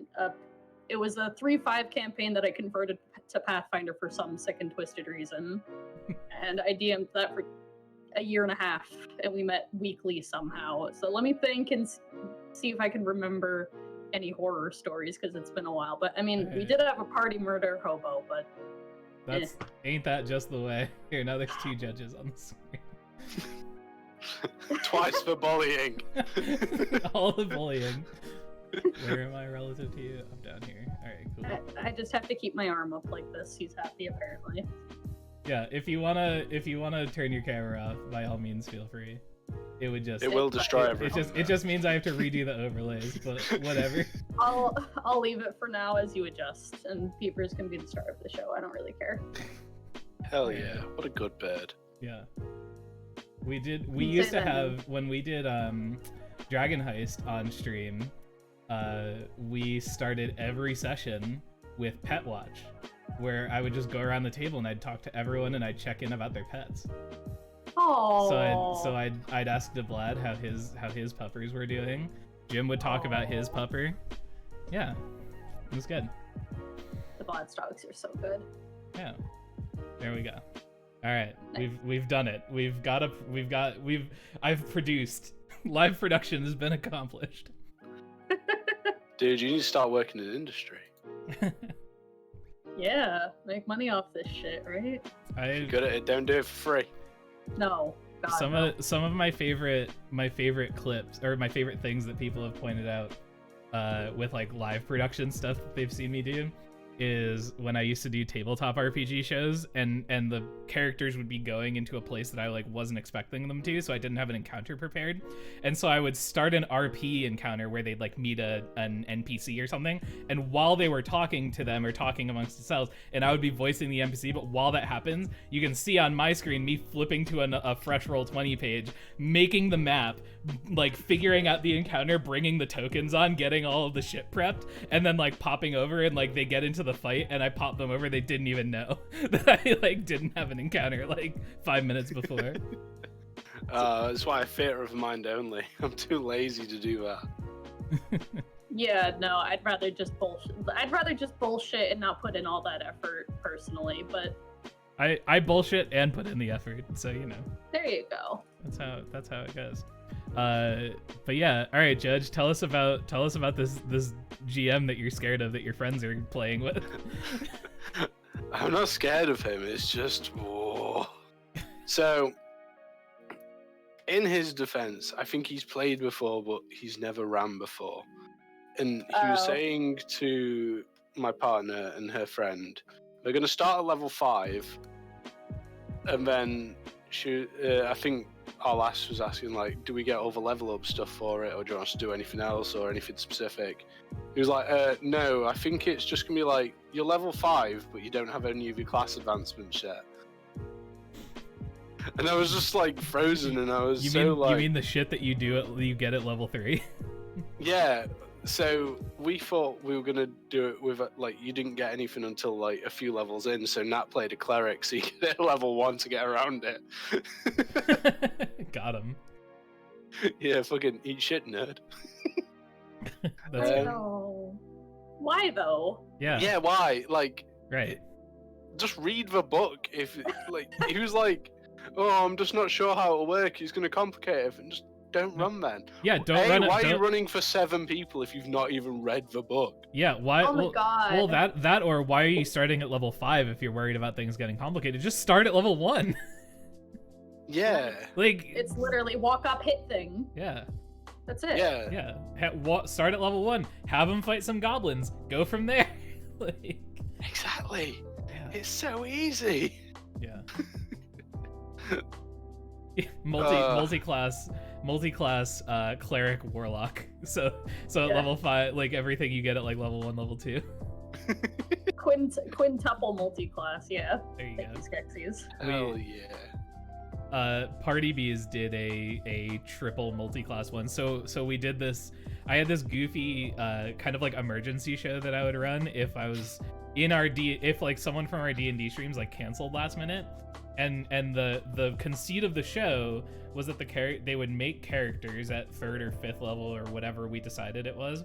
And we called it D&D Fight Club. It was a wizard transports you into a magic realm, and it's just an arena, and I would go into Kobold Fight Club, and I'd generate a random deadly encounter for the character's level, and whatever it rolled, I would just set that up as the encounter. And we'd roll initiative and we'd see what happens. And if they could beat it, then cool. You guys get a short rest. I rolled up another random encounter, and we'd go. And so we called it D&D Fight Club, and there was one time that Party Bees John tried to try their best to min-max, like create like what is the 5th level character that would like do the best in that sort of thing. And so he was like, they were like a rogue warlock ranger or something like that, like level 1 in warlock because you get 2 spell slots that come back on a short rest, like rogue because you get the most value out of your 1 attack per round because of sneak attack, and had this whole like fucking like super like 9,000 IQ brain theory about how to do all that. It was crazy. It was wild. Maximize pit fighter. Someone's asking, I want to hear JudgeBread do his goblin voice. And I would also now like to hear this. Let's hear the goblin. Let's hear. All right, we're all GMs, right? Where does this come from? Why do people think I have a goblin voice? We're all GMs, right? Like we've all GM'd things before. Let's go with like, what are your best character voices that you've ever done? All right. I stay away from voices as much as I can. Let's hear the goblin voice. I don't have one. It's literally just guttural noises, sort of like stuff like that. Yeah. Like silly laughs, like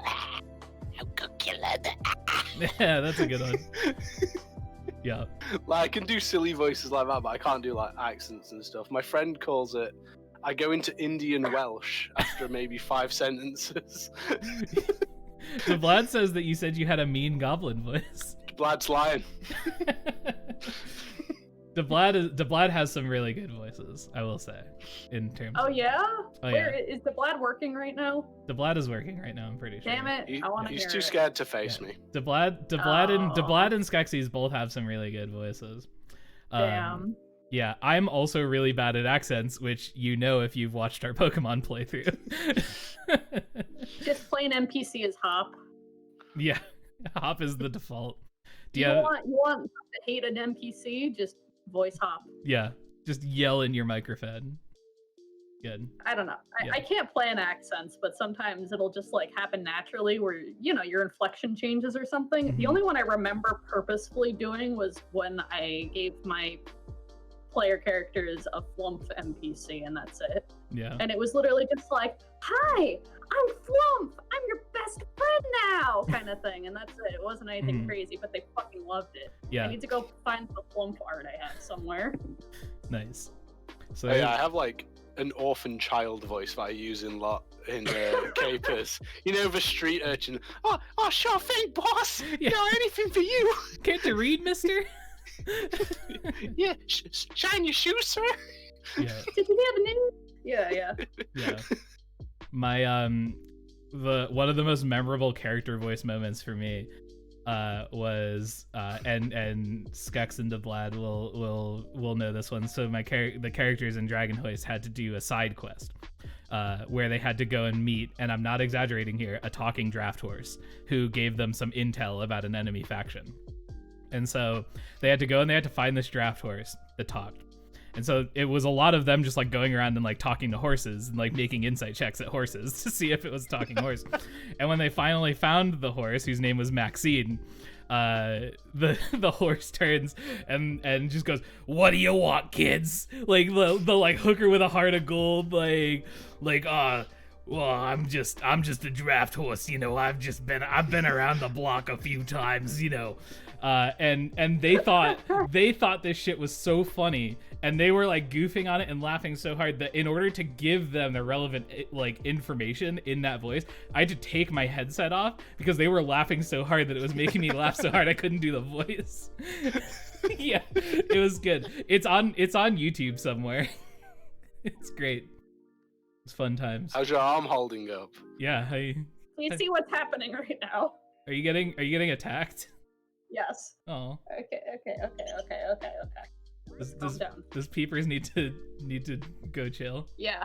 I'm Alright. gonna turn my video off. Yeah, go for it. I'll readjust as I will put breaks. him on my lap, but that's enough bird stream for now. That's fair. All right.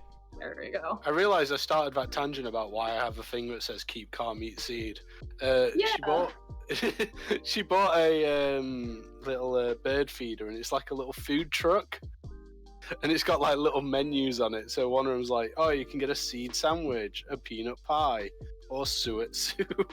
It's sort of like the menu of the day. Nice. And I just had them on my monitor because they were like really bad stickers, and they came off immediately. Right. Oh. Not a great payoff, but a payoff nonetheless.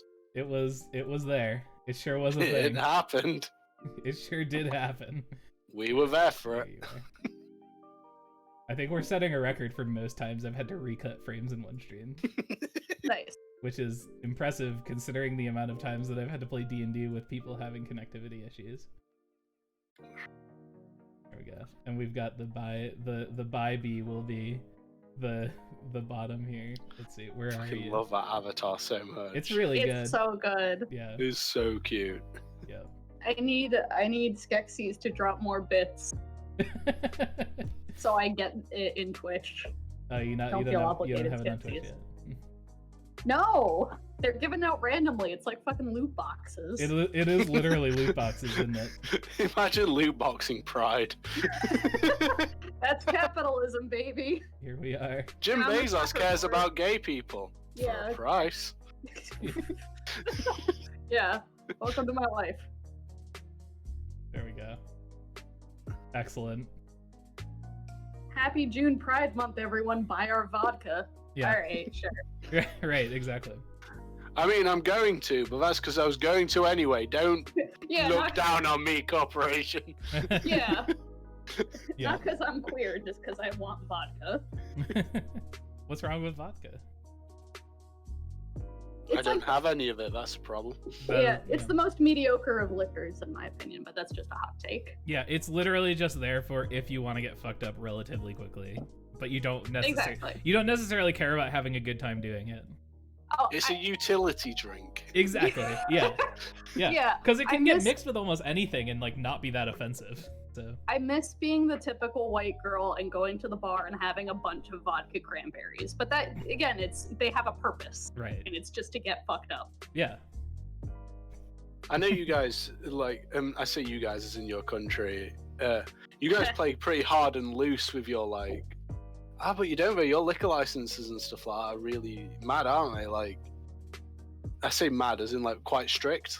Like, you can't really just sell anything you want in terms of alcoholic drinks, right? Yeah, no, you have to have the like restaurant needs to have a license. And then like it's a whole thing. They're very No, but I mean expensive. responsible drinks. Like, so there's a rock club near where I live called Corporation. If Jem was here, he'd have heard of it. Big in Yorkshire. And they used to do a thing called a quad vod, where it was literally just 4 shots of vodka in a glass with whatever sort of mix you want. And I don't know how big your shots are, but ours are like 25 milliliters. So it was like I don't know 100 milliliters fucking, of vodka. We only use America measurements in this stream. Yeah. No, trust me, we have drinks purposefully made to get you fucked up here. Like, you ever have a Long Island iced tea? Oh, hell yeah. I was gonna say, is that a thing across the pond? Yeah, no, I don't think it's as popular, but maybe it's just me like going to these rock places that sell quad vods. Mhm. But essentially, they got told off for selling these. So instead, they were like, you can't buy quad vods anymore. So what people would just do is, cool, can I have a triple vodka and a shot of vodka, please? And they just have to put the shot of vodka in a shot glass Right. next to your rest of your drink. Yeah, you're paying. Because once you leave the counter, you can do what you want. You're just paying for the extra glass at that point. It wasn't even more expensive. But this is the same club that, like, it must have been 10, 15 years ago. There was, like, we have this thing on our BBC. It's called like Panorama, where they just do like a big expose on something. Okay. And that club was on it once, along with a bunch of others, for selling like vodka that was more akin to paint thinner than it was to vodka. Yikes. Because Can you go here? yeah, it's great. Yeah. Because like I mentioned a quad vod, it's like £2 before midnight. £2 is like What is that in maybe like America? $3.75 something. Yeah. That's Okay. that's a scary So you're like proposition. fucked before midnight. Right. Oh no. Wait, no. There's always Four Loco. Oh, Yeah, God. we don't get Four Loco over here. Yeah, with good reason. Yeah, for good reason. Talk about drink that should not be. Like, Yeah, I would say that sounds like genuinely not for human consumption. I was in college when Four Loko came out, so I was like the target demographic for it, and it was just like, nope, fuck you. That was bad. What is it? Vodka Red Bulls before, which are probably about the same thing, and those are not like But classier. terrible. But classier. Classier, Because it's but a also mix. You get to mix something.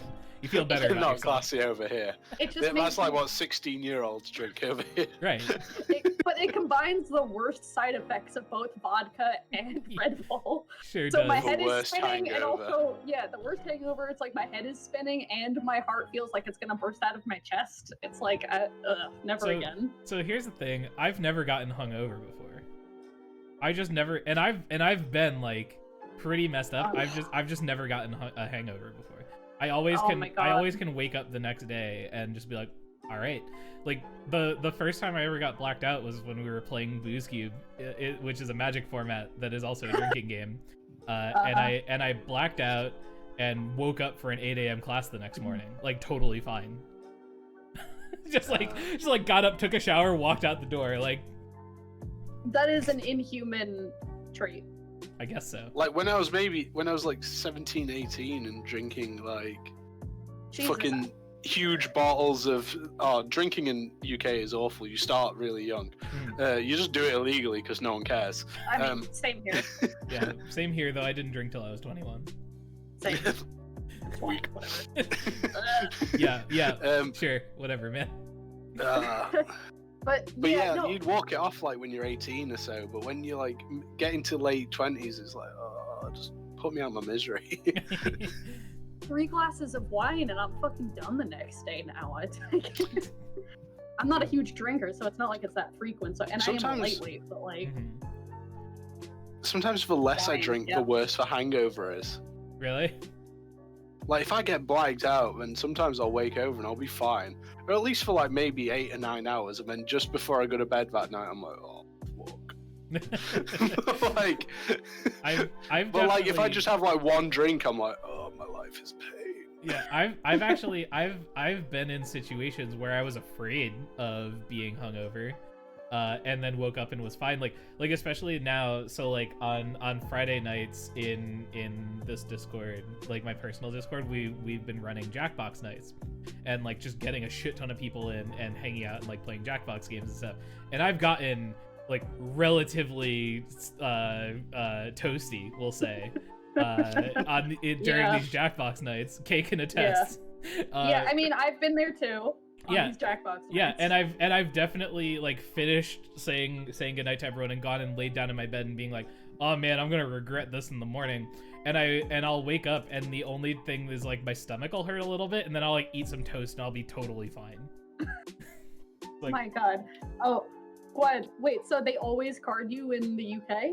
I feel like that's totally dependent from bar to bar and area to area. Because like I'll always get carded in New York City, but in local bars I never do. yeah. I don't know, Judge, do you get carded frequently? No, never. As someone in the UK. I also never I get... did a little bit when I just turned 18. Like people, like they always ask you when you go into a bar, but like we've got like really stringent stuff, like you have to show your ID or you're not going in a place. Mhm. But like going to buy like drinks from the off license or the local supermarket, Yeah. never given a shit. I like have like a little giggle to myself because they have like this scheme called like Challenge 25, and it's sort of if you think that they look 25 or older, you don't have to ask them for ID. Yeah. And it pops up on the Oh. till Okay. saying like, "Oh, challenge 25 verified." I'm like, Yeah. it is. I've only been ID'd like 2 or 3 times ever, and I think that's just because I've had a beard since like 8th grade. Do it. No, that'll totally do it. Like I've had long hair and a beard for a very long time. So, like Yeah. This is Like about the most I can grow, so But I don't it know what still my makes you excuse look is. like an adult. My- But like, my oldest friends, like people who have known me the longest that I still keep in contact. Sam, like one of my oldest friends, DeBlad, never seen me without a beard and long hair. weird. I don't even know what I look like without a beard anymore. Legit, don't have any idea. no, it helps with getting carded or not getting carded. Yeah. I Yeah, mean, absolutely. I'm the oldest of 3 girls, and my sisters wouldn't get carded, and I would. But then I had a midlife crisis earlier, Grew a like beard. late last late last year. I had a midlife crisis because I went to a bar I've been to a bunch of times before, and I had my ID out, and then I walked up, and the bartender was like, "Oh, I don't really need that," and then he took it anyways, and he's like, "Oh yeah, you're older than me," and I was just like, "Oh, Oh no. oof, okay." Yikes. Can we like roll back the chat a little bit? Yeah. Jim mentioned that you have to tip your bartenders. Yeah. Oh yeah. What the fuck? Yeah. Do you not You have to tip- do that in No, really? they Aw. just do their job, and it's called doing their job. You have to see, like in the US, you have to like tip every wait staff ever because they make like fuck all per hour, and like most of their money comes from tips. Yeah. Like, Do you tip They have- do you tip your waiters? it's not a thing of it. Like, you can do. Really? And I think because of you guys, it's becoming a thing, and I hate you guys for it. Oh, interesting. Because we pay them the actual wage or better. Oh. Like, they get minimum wage or better. Yeah, so, what a like, concept. I think here in New Jersey, wait staff get like $2.13 an hour. That's fucking Oh. crazy. Yeah, that's really But, bad. and then tips. And the law is that if they make less than minimum wage in a pay period from tips, their employer is supposed to match it, but like, Lord knows.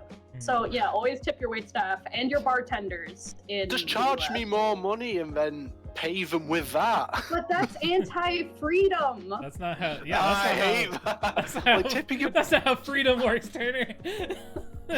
But like, no. Do you tip your doctor as well? You saved my life, did a good job. I'll give him an extra $5,000. Nah, because Time to go bankrupt. as we've established in chat, like you remember in meme chat yesterday, we told you the formula to calculate how we do medical bills here. Oh my god. Was it like 400 D20 plus Mhm. your modifier than- for more than illness? that. Yeah, plus Jeez. plus or minus your healthcare modifier. You start off at a negative 300. Nightmare. Yeah, imagine not having to pay for healthcare. What a concept. Yeah. Like, there was a period of my life where I could not walk for like good 2 years. Really? If I had to pay for any of the treatment that I needed to like be able to walk again, Yeah. I'd still be in a fucking wheelchair. Yeah, that's crazy. like it blows my mind. Like, Mhm. the government paid me when I couldn't walk. That's how good it was. Yeah, like right now, if I ended up with like extended time off, I would get compensated by my employer. Like I would get workman's comp for being a full-time employee, even though like my schedule is fuck all right now. But I would still have to pay for all of my medical expenses. So like my unemployment would probably just get funneled straight fucking into that. It would literally like wreck me. Do you have financially. health insurance? I have. It's I have. not a thing. Yeah, of- I have. Oh, sorry. Yeah. Yeah, I have insurance like through my employer and stuff like that. Okay, but does it suck? Because usually it does. Yeah, it's not. It's like Yeah. it's fine as long as nothing catastrophic happens to me. I'll be fine. Yeah. Listen, I have the best. I worked in the healthcare industry for a couple of years before my current job, and I had to leave because it's so soul sucking. Mhm. But like, my current job is the first job I've ever had where they're like, oh yeah, we pay all of your healthcare costs. I don't pay into anything except for a copay. As long as I don't leave New Jersey. If I leave New Jersey and I get injured, I'm fucked. Yeah. So I can't leave the state. But it's like, yeah, it's like good luck out there. Good luck out there. Right. Like I worked in the healthcare industry and I worked for a hospital, and it was a 60-40 co-insurance. And just to explain that to you, Judge, what that means is a co-insurance is they cover 60% of the healthcare costs, and you're responsible for 40%, and that's after a $4,000 deductible. So you have to pay $4,000, and then you pay 60%, and then they only cover 60%, and then you cover 40%, and it resets every year. Yeah. So you have to pay $4,000 every year, even though you might not get sick one year. Yeah. Yep. You could just not. You could just not do that for like 2 years and just come to the UK. Yeah. You're not wrong. Just come here. Can you hook me up with a green card? Because, like, sure. Yeah. I'm not married. Fuck it. My girlfriend will have a problem with it, but No, it's. Well, we don't even have green could, cards. I think you can just move over here if you work. Could your cool. girlfriend hook me up and you can hook Kay up and we could. Yeah. Polycule for healthcare. Sure, why not? Fuck it. Relationship anarchy, baby. Yeah. No, me and Steph are moving to fucking New Zealand apparently if they let us in. Yeah, we were talking about that. We have to figure out if music therapy is an essential service over there. Healthcare work, it might be. It is technically healthcare work. I don't know. They're very much like the US in terms of not caring about their natives, though. So maybe. Yeah, I don't know. Although I did hear recently that there were 2 coronavirus cases from us. yeah, like New Zealand, like fucking like New Zealand like beat coronavirus. They were crushing it, and then they found out that there were 2 coronavirus cases, and they shut everything the fuck down again. Did you hear what? So two UK citizens were visiting New Zealand for what was it? It was like a dying relative in New Zealand, and normally people have to wait 2 weeks in quarantine, but they let them skip the quarantine out of humanitarian reasons because the relative was dying, and then they let the coronavirus in, so no more humanitarian exceptions. That's it. All right. No more British people. We're done. No, the British bring plagues wherever they go. Yeah. No offense. It's true, we do. We just happen to have left one in America. Whoops. Oops. Called it Americans. Oof. I mean, Oof, you're not wrong though. No, you're not wrong. Yeah. I love all of you except the ones with actually any power. Yeah. Yeah, word. Yeah, for sure. Oh man. So you say that. Sorry, go ahead. No, I was just gonna say, DeBlad was talking about how he trimmed his beard, and I'm like, DeBlad, I'm sure you still look great. I'm sorry for your beard. DeBlad, you're still probably the prettiest streamer on this channel. Don't worry about it, dude. Okay. No, I mean, no offense, but I think Keepers was. Yeah, DeBlad is definitely the handsomest regular on this channel. Okay, I'm not regular. It's fine. Yeah. There you go. Whatever you got to tell yourself, buddy. Yes. Well, he was until you had that bird on. Exactly. Yeah. Yeah. We'll see if Peepers becomes a regular streamer. Do you think Peepers could play Mario Maker? No. He could shit on it. That'd be fine. We just recruit Gwen again, put Peepers in the corner, and have Gwen play level. That's it. That's the ultimate streamer right there. And then just you and Sam chatting shit. Yeah. Yeah. Yeah, it's all the banter of Sam and I with all of the adorableness of Peepers, with all of the skill of Gwen, and that's it. We Voltron into the ultimate streamer.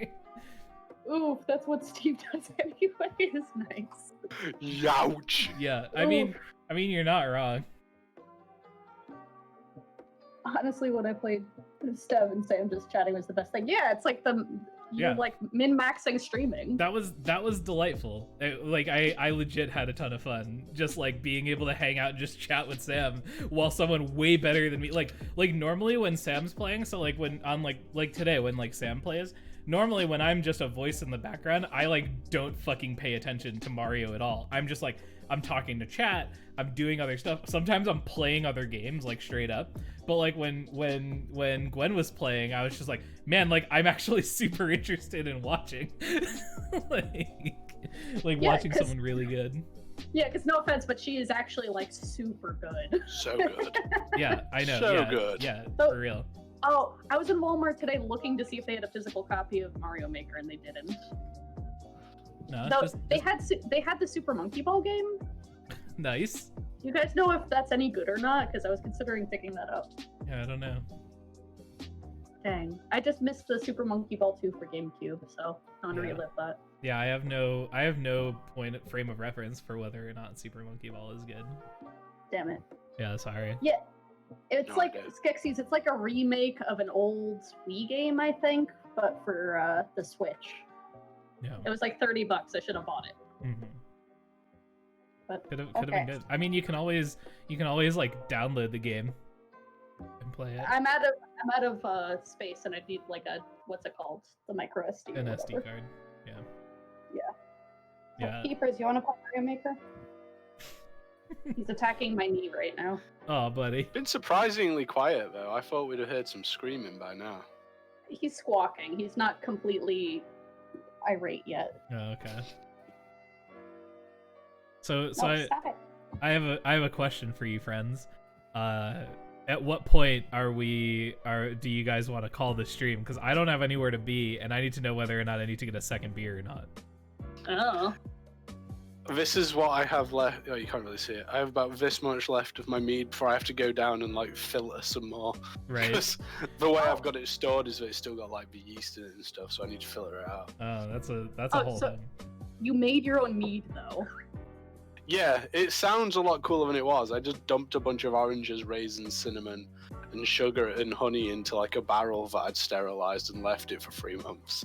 I was gonna say, because it sounds like some Viking shit, but it sounds like the way that you describe it, Right? it's not quite as Viking shit.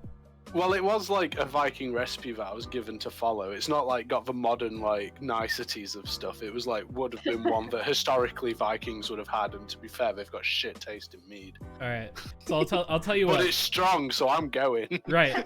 So I'll tell you what. I'll when you finish that, you let me know if you're down to go for another glass, and if so, I will grab another beer. You get another beer. I can sip this for a bit. All right, sounds good. All right, It's surprisingly strong. I guess I'm gonna go get another beer. All right, y'all have fun. Will do, will do. Quick, the juggling. Ah! I was My under the low impression- frame juggling. Yeah, mead is honey wine, right? Yeah, pretty much. Yeah, but you just add you can add other shit to it. Like I've had blackberry mead before, which is delicious. So good. So Oh. good. There's one meadery in New Jersey that I wanted to visit, but you know, the corona times. But I think he did say honey in his ingredient list, right? You did say honey? Yeah, I know I said sugar at least, because I Oh. think I put some extra sugar, but I did put honey in. So it counts. It's historically accurate, Skeksis. Yeah. Although Sam's meme and the meme channel are very powerful. I'm just not going to acknowledge it No. because he's not here. Right, because he abandoned us. And I'm petty. Yeah. Can you believe that we bring our beautiful, wonderful community members on to chat with Sam and I, and he just fucks off? Like, talk about a streamer not caring about their An community. hour in as well. Yeah, Like, Jesus. Yep. Oh no. Oh, this is fizzing up. oh, the crack though. What kind of booze? What is that? This is all right. Hold on. There's a story behind. It was like this. a local IPA sort of stuff. This is a double India pale ale called Crucial Mass. I don't know, but it's pretty good. Oh yeah. So I have this, and I have two other like craft beery. Like I have another pale ale, and then another IPA in my fridge. So Ales are good. the story behind this is that I recently acquired a mini fridge because I was tired of having to go downstairs to get shit in the refrigerator if I would like buy something for myself. And so I bought a mini fridge and I plugged it in, and it was going. And earlier in last week, I had it going for a few days, but I had nothing in it, and so I decided to I like in between a stream, so after our Mario stream, before an afternoon stream, I was like, I'm gonna go to the grocery store and I'm going to get stuff to put in my refrigerator. That's what I decided, right? I'm just like, all right, cool. So I tell my parents, because I live with my parents, I was like, hey, I'm gonna go to the grocery store. Do you guys need anything? My mom was like, yeah, that would be great. Gave me a list. Sure, no problem, easy. I go to the grocery store. I get everything on her list, and then I go through the aisles and I pick up stuff for myself, and I'm picking up like snacks that I like and stuff like that. And I go and I pay, and I get out of the grocery store and I put everything in the backseat of my car, and I go and I sit down in my car, and there's a beat, and I realize that all of the shit that I got for myself, fucking none of it goes in a refrigerator. So I was like, well, fuck. The whole point of this excursion was to go out and get shit to put in my refrigerator. So I went down the street to the liquor store and spent like $40 on beer. And just put a bunch of beer in my fridge. And that's all that's in my fridge right now. Does Connecticut grocery stores sell beer, or is it another one of the stupid states that it has to be split up? Because in New Jersey, you have to go to separate stores to get booze. Well, that's the funny thing, is that there was in fact beer at the grocery store. I just didn't get any. And I'm too socially awkward to go back into an establishment that I just fucking was in to go and get beer. Yeah, I knew I was going to be. I'm not going back. They'll recognize me. That's so... Alright, that's even dumber than New Jersey. Yeah. It sells beer, but no liquor or wine. No, screw that. Yeah. Wait, what's the most quarantine thing I've ever said? Something about the mini fridge. Yeah, probably something about a mini fridge.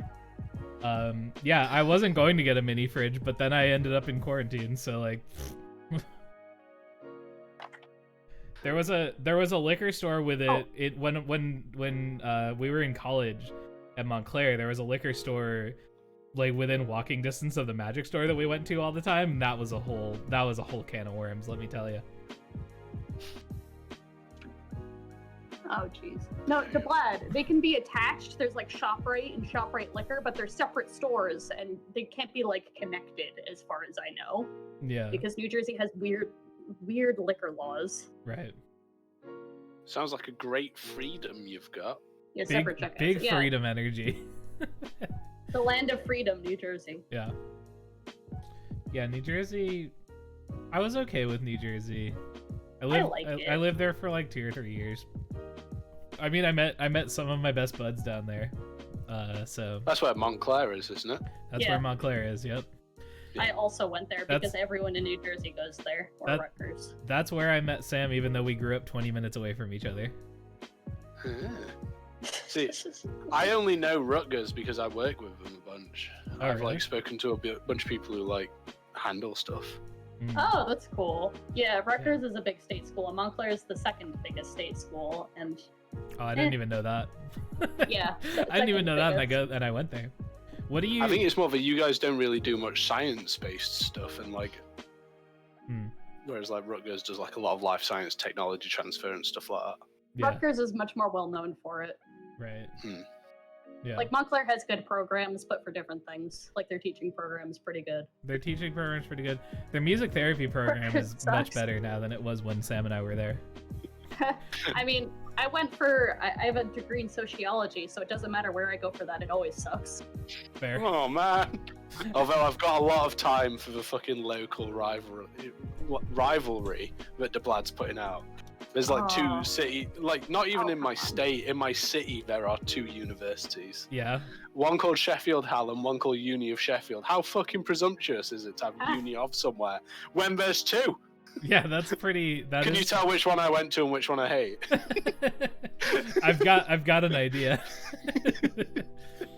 I don't know. Like school rivalries are kind of dumb, but yeah, I think they're kind of fun. I mean, they're fun, but it's like I don't know. Rutgers. I concede that Rutgers has some better shit than Montclair, but again, maybe I'm just a bitter Montclair graduate. Yeah, like when Sam and I talk about giving things the old college try, we don't say we gave it the old Montclair man by accident. But Judge, like, what do you do? You've talked about this briefly. Like I've asked you about this briefly, but I didn't understand it because I'm a dumb American. That's fair. I also don't go into it a lot because I don't know. It's very hard to describe because I'm kind of on like the edge of a lot of like different professions. Essentially, Yeah. makes me sound way more skilled than I am. If you don't want to go into it, then you don't have to. No, I'm happy to. It just take a minute. So you made me get a whole second beer. We've got time, dude. Yeah. Hell yeah. The main purpose of the company I work for is essentially Tinder, but for science. So academics, really good at making science, right? That's an ad quote if I've ever heard. But Carry they're on. really good at science and doing what they're doing and like creating all this wonderful life-changing research. But they just don't know how to fucking talk to anyone because they're all nerds. So like none of it gets into industry because none of the big companies know what these nerds are doing. So the main point of the company I work for is to like universities will pay us to host their technologies that they've made onto a platform, and then we go and show it to industry for them. So in that regards, it's kind of like marketing/sales. Okay. But it's kind of not. But what I do is kind of the opposite, where companies will come to us and be like, "Hey, we're really interested in COVID. It's the thing that like big on everyone's mind at the moment. It's so hot right now. It's so hot right now. Everyone wants to cure it. We'll give you an X amount of money for you and your team to go out and tell us what exists in the realm of that research." So I'll like spend like 2-3 weeks learning everything there is to know about a certain avenue of science, and then finding stuff to do with that, and then reaching out to those people like, "Hey, do you want to make some fucking money doing what you're already doing?" And then they're like, "No," and I'm like, "Why?" You're like kind of a recruiter a little bit. Yeah, so I'm like kind of recruiter, kind of sales, although I'm giving people money rather than. Oh, Ryan, I don't know what Yeah, you're watching. Ryan. If you're I'm under not usually 18, there. turn away now. It's not going well. You're watching. So what you're watching began as we were featuring our buddy JudgeBread here in our first episode of our community show Between Two Ads Extended Edition, and then Sam fucked off and we brought Boris Charmed on, and now we're just talking about whatever. Anyways, continue on. Also, Ryan, hello, how's it going? Welcome on in. Yeah. We're happy to have you here. Carry on. I was Mr. only Bread. kidding when I said go away. It was mostly because I didn't want to hear the big old bad swears.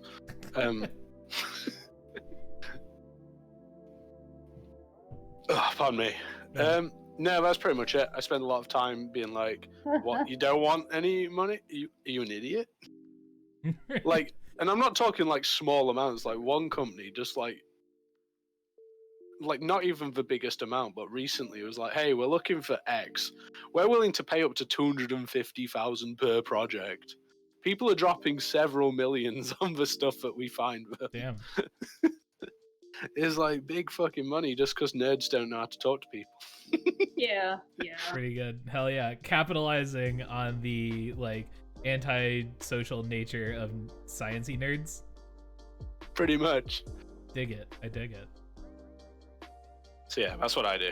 Cool. It's a lot less fun than singing Old Town Road or Country Road to preschoolers or old people. Do you have a job title you'd be willing to share? Because I'm curious. Oh, tier 2 swears. Not really. No, not really. No, fair enough. Hell yeah. I recently was just research officer, which doesn't say anything, and most people think I'm the one doing the research, which is like, not really. I can read it and I can find it, Right. but I'm not doing it. Yeah. And like recently, I've moved into like much more like of like the communication and the handling of the data of stuff that people have been doing, and sort of like managing what everyone else is doing. So now I'm an academic liaison. That also sounds really fucking legit though. It does, doesn't it? But Yeah. I just sit around and be like, "Hey, do you want some fucking money?" Academic liaison. Yeah, that's smart. That sounds smart as fuck. Yeah, that sounds interesting though, just because I mean, at least over here, like, there's not a ton of money in academia. Nope. No, it's all in the fucking cops. Although your Yeah. uni's fucking, they Yeah. make money. Like we've got a lot of American institutions on our system, like for Yeah. our main platform, and we work with a lot. Like, fucking UC Davis is probably my Bezzy mate. I'm not going to name names on like a public stream, but me and him, I was like, hey lad, how's it going? Got any texts? He was like, yeah, have these. Like Johns Hopkins, they're also like real fucking baller. Yeah. Love Oh, that. yeah. Yeah. A lot of our universities honestly like have more money than they know what to do with. Yeah, but they don't pay the researchers too well oftentimes. No. Oh. But they have these like technology transfer officers, which pretty much I'm doing the job for by finding them these opportunities. Yeah. And they're getting like big bank just because they've got PhDs in business or law and like think they understand what they're on about. Oof. Yeah. I'm gonna have to stop before I get myself sacked. Someone's supposed to send my employers like all this. Yeah. Oh god, yeah. That's Have our right. bosses listening to the stream, making sure we don't shit talk them. Oof. Although I think my boss would probably be alright with it because I've not said anything that I've not told them. You've been very calculated in Yes, in you what have, you've said, yeah. which is impressive. Yeah, and Kay, you do like I don't even. Oh god. We don't have to talk about it if you don't want to, but like you've talked about like being on Zoom calls with some pretty big, people. I don't want to say exactly what my job is, but I work with a lot of government liaison and a lot of business liaison and networking. And it is, I mean, I love my job. It is probably the best job I've ever had. And I love my bosses. Mm-hmm. But working with big business, it can be an absolute nightmare sometimes. Like an absolute dystopian nightmare. Absolutely. Sure. Yeah.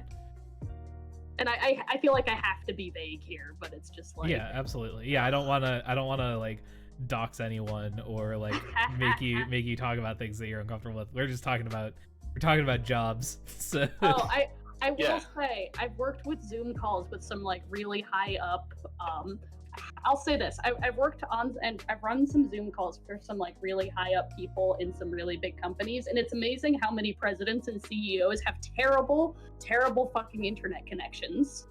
It's like you're gonna talk in this huge webinar with a bunch of really high level government officials and CEOs and stuff watching. Why is it that you don't have good internet? You make like $500,000 a year at least. Right. Please. yeah. And it's Imagine. my fault. It's my fault when things don't go well. It's like, no, you that's just mad. you dropped the call because you have 1993 era internet. Yeah. But that's my job. That's my job. Yeah. Who's the person on the left without the green screen? I'm That's- Boris Charmed. I that's- don't know why I'm here. Yeah. You said you had a drink and that you were hanging out, and I knew that you had off work today, so I offered for you to come. Yeah. And here we are. Hell yeah. Because Sam abandoned us. Rotating back to Zoom calls though reminded me, I wasn't on this call, but with like a very big Japanese pharma company, they went on for like a requirements capture, like, hey, what do you want from this like service that we provide that we can do for you? Like, Mhm. so we can find the exact thing you want. Like, I don't think it was like their big guy in charge, but one of the big guys who was running the call was just this little Japanese man who'd green screened Mount Fuji into his background. I fucking So love he was just- I fucking love doing everyone's that shit having on Zoom, dude. I love doing that, especially because I have a green screen. So like my favorite Yeah. thing to do, like I talk with E. Ingram, who you guys know, Liz, a bunch, and like we just hang out, and I know she likes space shit, so like whenever I'm hanging out with her, I'll just change my Zoom background into space, and I'll just do this. I'll just go in and I'll just be like, oh no, the space, it's consuming me, and I just get eaten up by the void. Yeah. I also use it in my like Zoom calls with kiddos. I'll like change my Yes. Zoom, so I'll change my background into like some like random shit just to be like, here's a thing, pay attention, you know. Yeah. Stop Oh my walking God. away from your computers. I was This thing. I was in a kind of stuffy and official business meeting where everyone is like introducing themselves, and all these businessmen had their like company logo as the background. And one dude, he was on camera, and then he turned off his camera to go walk away for a few minutes, and he didn't realize that he set his Zoom background to Tiger King. and a bunch of people started snickering, and someone commented like, "Hey, nice! I love that Zoom background." And he came back and he switched it to his business logo immediately. It's like, oh, come on, have fun. Yeah, absolutely. I need the best thing that I ever did was teach my little. I've been like Zooming with my family a bunch because no one can see anyone. Yeah. And so I have little cousins in Wisconsin who are like 11, 10, and 8 respectively or whatever. And one of the best things that I did was teach my little cousins about how to change their Zoom backgrounds. It makes family meetings so much more interesting. That's so adorable. Cute. It's great. That's cute. Yeah. Yep. No, Peeps, stop. No. I like to be a slight agent of chaos when it comes to family gatherings. Just a little bit. Hell yeah. It's nice having something to relate to like little cousins with, because I also have like younger cousins, and when I think I told you this stuff, but it's like when I told that they were playing like Pokemon, I don't know, like Gen 6 or 7 on the 3DS, and I was like, oh yeah, I know Pokemon. Oh, is that? It's like, oh, is that a I don't know, is that a Frostlass? I love Frostlass. And they looked at me and they were like, this is the first time I'd seen them in years, and they were like, you know Pokemon? Like, oh my god. I don't know if I told you this story. I definitely don't think Judge has heard this, but like one of my little cousins, I was there over the holidays, over Christmas and stuff, and my youngest cousin, who's 8, started collecting Pokemon cards. Didn't know that any sort of Pokemon media existed outside the cards. Yes. Thought it was just a card thing. And so you can imagine this tiny 8-year-old's face when I opened Pokemon Go and showed him that like there are Pokemon and they're animated and they move and you can like walk around and catch them. It blew his little 8-year-old mind. It was like one of the greatest things that I've ever seen. Oh. But how? Like, Pokemon media is so ubiquitous. I know. Well, they're my cousins are pretty sheltered, basically. Oh, okay. Is the short of it. But like, yeah, like getting to introduce an 8-year-old to like here's your favorite Pokemon that you only know from a card, like from a still image. Here's it like moving around. Look, we can put it in and like use the camera and like play with it and stuff. And it like blew his fucking mind. It was great. It was a really cool. It was a great moment. Yeah. I showed them because I had my Switch with me, so I showed them like Pokemon Sword, and they were just like, "Holy shit! Like this is crazy." Yeah, it was a fun moment for sure. Cool. So well, it is your turn to juggle because I'm going to go get another drink. I can't juggle, but I will hold down the conversational fort. Did I stutter, Steph? It's your turn to juggle. What am I juggling? Find something. All right. We'll hang out. We'll chat. We'll figure something out. I've got a bird on my arm again. You've got a bird on your arm. Oh, look at that little cactus. That's a good cactus. Oh. There we go. Oh. Yeah. What is it? Kevin is going to be home somewhere in the next hour, so I'm not going to turn my camera back on, but Peepers is on my arm and being a shit. Oh, buddy. And I have feathers all over. Yeah. Does Peepers like shed feathers a lot? Yeah, so cockatiels are dust-producing birds. I don't know, they just naturally produce this like dust-like substance, and okay. I don't know exactly why, but so you'll just get very dusty. Okay. You just get this like white powder all over you, and yeah, little feathers will fly all over, and then when they molt, oh god, then yes, there are feathers everywhere. Okay. But that's once every couple of months. Yeah, I've like never owned a bird before. Yeah, they are messy. Yeah. Yeah, I mean, I've owned a dog during like shedding season, and that's like, oof, that's a whole thing. Yeah. No, and it's like even short-haired dogs. It's like, why are you shedding? God, why?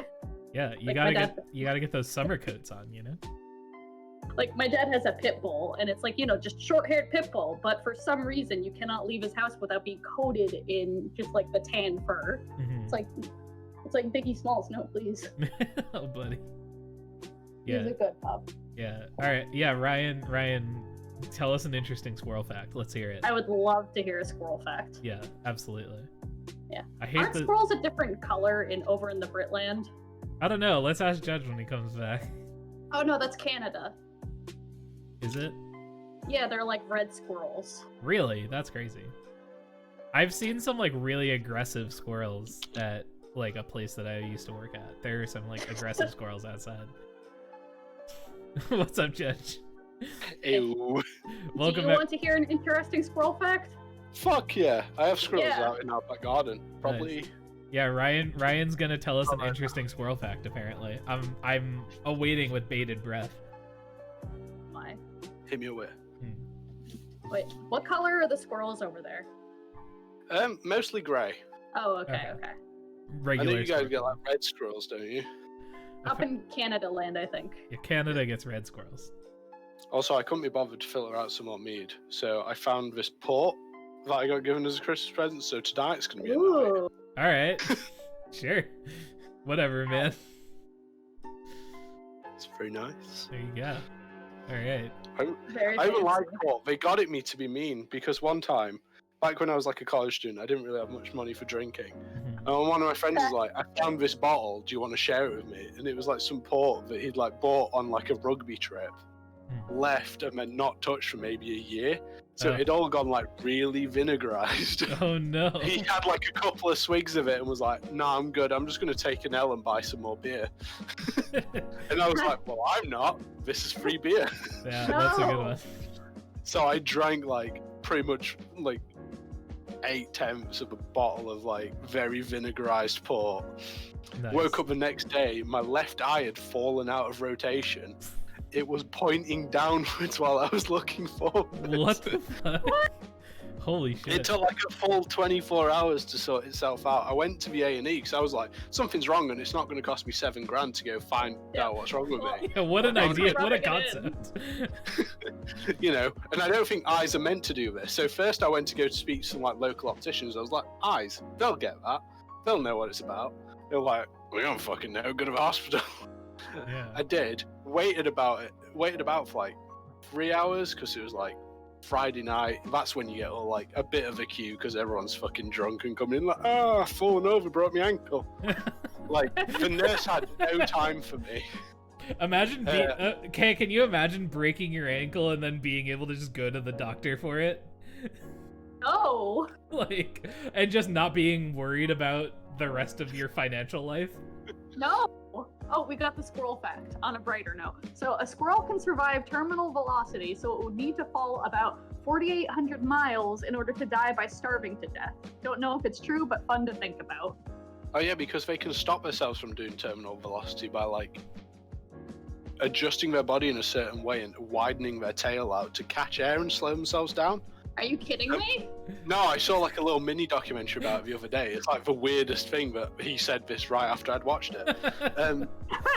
And they always land in like little superhero poses. Like you can Google it, like squirrel superhero poses. They always land on like three paws, and then one's like up like this. Fucking 3-point landing. So they like fall, like fucking trying to make themselves as big as possible, and the last Yeah. second they're like, Oh, kind of like cats. That's incredible. What the hell? I do not know if you're bullshitting me or not, but either way I want to believe that, so I'm down. yeah, Gwen knows what I'm on about. It's not. I say a documentary with like the biggest of exaggeration. It was a YouTube video where a dude made Takeshi's castle for some squirrels, and then good. just kept launching them out of like pistons, and then just watching them land and be like, fine. With it. Yeah. The blood, what the fuck? That's not surprising. That is the most American thing. That's crazy. Like that does just blow my gourd so bad because like I said, there was a time where I couldn't walk. When that happened, I just collapsed one night, just out of nowhere. And then Shit. when I came to, I couldn't talk, like my brain had sort of reset essentially, and Wow. anything other than breathing and like sort of thought, it was like going through syrup to do any of it. Jeez. I spent like a week in hospital where they did so many tests on me and everything. And I was like, this alone would have like bankrupted my entire family if I was in the US. Yeah. Yep. And I don't say this to like rub it in, but purely out of like massive compassion that I've had this just because I was so lucky to have been born here. Yeah. Yeah, I mean, I know people who have like I know situations, right? Like so for like y'all who don't know, like I'm a licensed music therapist, and so I work in a lot of medical situations, and I know a lot of like people who are like very medically compromised, we'll call it, and like like I know like the kind of shit, like the kind of strain that puts on like a family when like a kid is born with like who's very medically fragile, or like, you know, anything like that. And like, yeah, it's crazy over here. It's like, it's really sad, honestly. Yeah, I had a what is that? I won't say in what setting I worked, but I knew a patient who had osteogenesis imperfecta, which is like the glass bones disease. And it was a fight getting their insurance to cover literally anything, and they'd deny things and be like, well, we don't think this is medically necessary. And it's like, the dude literally has glass bones. Yeah. Pay for his surgery. Like, they make so much money, and they only make so much money because they like charge you for a service and then refuse to provide it. Yeah, that's insurance authorization for you. You have to apply, like cancer treatment, you have to have the doctor's office apply for authorization in order for the insurance to approve it and to pay for it. And oftentimes they play a game of, they will deny the service no matter what first, in the hopes that you won't appeal it and they won't have to pay for it. Ryan Rock's Games, I'm sorry, that's not a very fun sentence to upgrade. I thought you could like let him down gently. I'm sorry, we're talking about really serious stuff. I mean, I don't think you would do that, and then you're like, it's not a good sentence, mate. Let me do this one.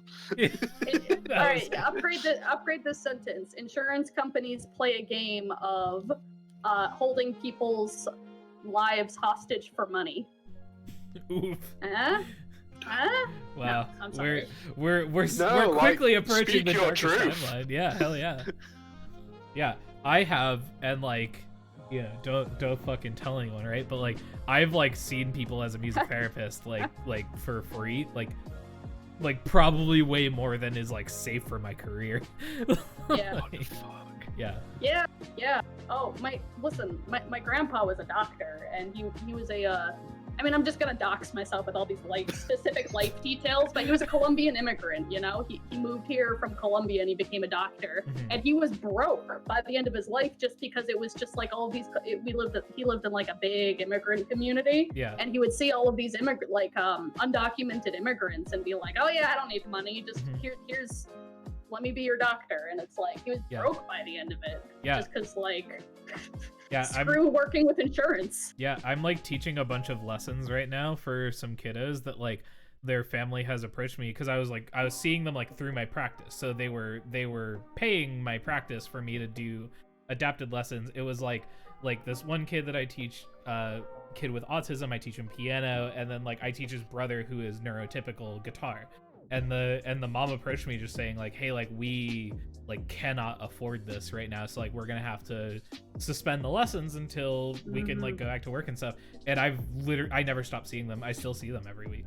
Like what am I gonna do? Like, right? Like how, like, this is the thing, right? What does that say about me if like during the time that I would normally be seeing them, I'm just sitting around in my living room on my ass, right? Like not doing anything. Like what does that say about me if I'm not just like, yeah, like I'll still teach you, like what the fuck, you know? Yeah, it's like I'm not doing anything else with my time, you know? Yeah, exactly. And I've worked with some really great healthcare practitioners in different fields that would do the same thing, just because they're like, my God, I'm not gonna let you just sit there and suffer because you're having a hard time right now. Like, it's no water off my back. Yeah, exactly. Like, it's not like I have anything better to do.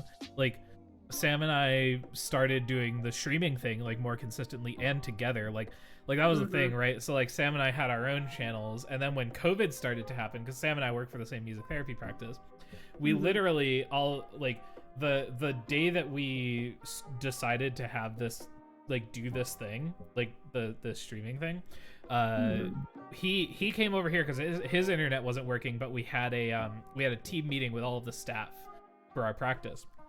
And like we had this meeting where our boss basically told us, like, you know, look, we don't have, like, like we're going to be like doing all this stuff, and you know we're all gonna be kind of like out of work for a while, because like when COVID first hit, I literally went from working like 30 clinical hours a week to like 2, like no exaggeration, and so did Sam. And so after that meeting, we had this decision to make. We were like, okay, like let's just start streaming more, right? Like as a way to kind of like bring more people together, and like, you know, like we don't give a shit about getting followers or subs or whatever. Like we goof about it, but like who cares? Like if we can provide a space where everyone as a whole, everyone's going through this collective trauma right now of quarantine and COVID and everything else that 2020 has wrought upon us.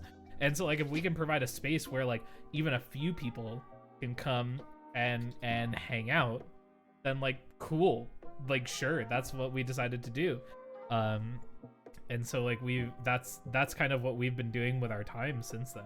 But like, yeah, you know, I didn't really know who you people were until you started streaming. Yeah, I was gonna say like, Kay, I knew you existed because I've like interacted with Kevin at like a few weddings.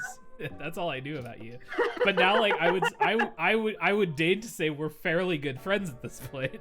Yeah, because it's just like, oh cool, people streaming that I vaguely know through Kevin. All right. Oh yeah, you know Ford, sure. Yeah. And DeBlad. Yeah, like Judge I only knew because he was like the dude who started hanging out with Sam during his vampire streaming days. Keeping him company for his goth face. Yeah. You know, every streamer goes through the goth phase, but like you're actually like a cool dude, and I appreciate that. Like every time I've talked to you, it's just like cool. We could just chat forever about like fucking whatever, and it's cool. So and that's literally like Sam and I were like, let's make a talk show about that energy. It's that's why we're here. That friend Nice. energy. That's the stream. That's I'll the drink to stream. that. That's the Friday afternoon plan, at least. Cheers. Hopefully next time Sam won't Love fuck off an hour into it. How dare he? I know, right? Were tier lists just getting too heated? No, happened? no, it's not. It's not even that. Okay, so here's what happened. So the tier list thing literally happened as a goof. It was like, what was the first tier list? The first tier. Oh, it was TV show it was openings, yeah, wasn't it was the TV show openings thing. Yeah. I got so heated in that stream. It happened. So the tier list TV show thing happened because during Mario, like someone mentioned like TV show openings. We were like, oh, like it would be fun to like rank tier shows as a goof, you know, whatever. And so like that happened, and then Sam and I, because normally Sam and I go on Friday afternoons in between streams, and we get social distance lunch together. So we'll like go through the drive-through of some fast food place, and we'll sit in different cars and like just chat. So cute. Just That chat. is so and, cute. and it you know, it lets us like actually get to like be like interact with another human, which is like what a fucking concept. And How far away do you guys live from each other? A minute? like 20 minutes, not even. Oh, okay. Yeah. Aw. All right. It's I'm very I'm like a half hour away from Sam's actual house and like 12 minutes away from Sue's house, Sam's girlfriend, which is where Sam spends most of his time. So it's like, Yeah. and so we were like, yo, let's do a tier list stream. And so we did that, and there were like, not only were there more people than we had anticipated, but it got way more heated and like fucking like crazy than we had You're so rowdy. ever Oh my anticipated. God. Yeah, it was rowdy. Yeah, seriously. No. Polls and things like that can get so Yeah. intense. Yeah, Like, and that's when that's what we learned. And so we were like, oh shit, like let's just do tier list streams. Like this is fun. Like- and then it was after whatever it was after the English anime openings one that like we Yeah. were just kind of like we were chatting afterwards, and we're like, okay, so like we can definitely see a realm where this gets really fucking old really quick. And so we're like, okay, like let's do another one, but like maybe we should like not do this every week kind of thing. Yeah. Like That's special fair. occasions as a treat. Right. Yeah, and yeah. like you said, people get really heated. Yeah. Like we do we'll do like album like everyone vote for the least favorite song on the album, and then we'll see what song is left as the favorite on this album in this musician Facebook group I mod, and Yeah. people get so fucking mad. It's like, hey, let's just do a fun poll, and people are like, you voted off this song, how fucking dare you? Right, And yeah. it's like, all right, Yeah, it's calm down. it's a wild thing. And so like we decided that we would try to do between two ads the extended edition, because we have like, you know, not even a meme, but like just like as our platform has like started to grow, which we're infinitely thankful for and never expected to have like any amount of people ever watching us. It was just a thing we were gonna do for ourselves. But as we've been like bringing more people on, and like more people have been coming, we've met some like really fucking cool people, right? Like we've met Judge, we've met like a lot of like really cool people, and so we were like, let's just do this goofy show where we bring on a different community member every week, and we just like talk about random shit with them, right? Yeah. And so that was the inspiration, and we were gonna make it like a late night talk show style thing, right? Like that kind of stuff. But like, And I'm so glad you told me yesterday. Well, okay. While I was in stream, while you were announcing who the first guest was. No, we were like, oh, like, I was like, am I? we were gonna like, oh, like here's our guest, and all right. So here's the thing. So we had decided, like the previous night, we were like, all right, like who are we gonna bring on? We're like, oh, let's bring on Judge. Like he's been around. Like we know he's usually around in the afternoons. Like he's been around forever. Like that'd be fun. And then like I was like, cool, I'll DM him. And there was a beat, and I was like, I'm not gonna DM him because I know it's like 2 in the fucking morning for him right now. That's not stopped you before. You DM me Terraria questions at like 1:30 the other day. The only reason that didn't stop me before was because I didn't even think about it, if I'm being honest. What time is it for you right now? It's 9:30. Oh, What does that mean? 8:45.